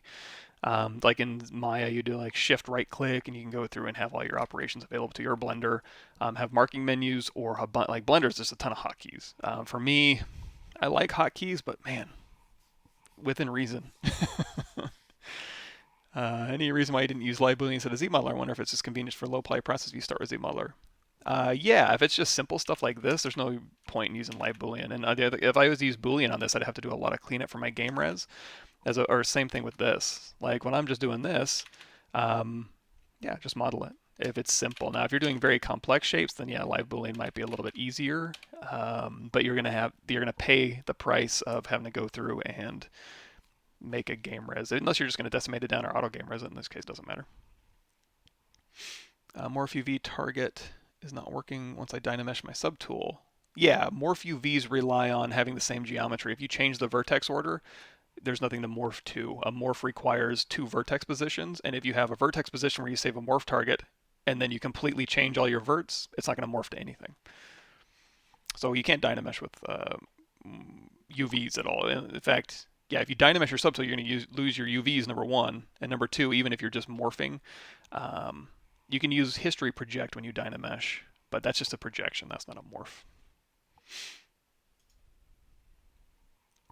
Well, the other cool thing too is just if you're using ZBrush a lot, like, am I going to really hit Go Z if I want to go through here and be like, okay, let me put a cylinder on here, and yes, I would say start simple.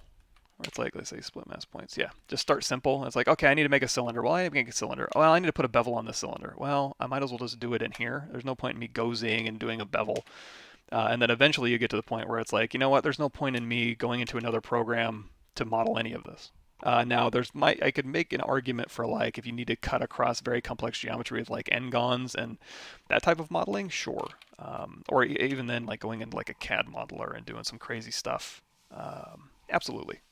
There's give and take. I'm not saying ZModeler is the be all end all and that's all you need to learn, but it's definitely worthwhile if you just need to do, simple stuff. And always remember too, if we do, let's do auto groups here. Do a quick mirror and weld. We can go through here, and then also you have stuff like this where you can go into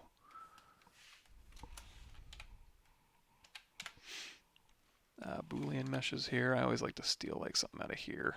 It's a W and just grab. I'm going to steal this thing here.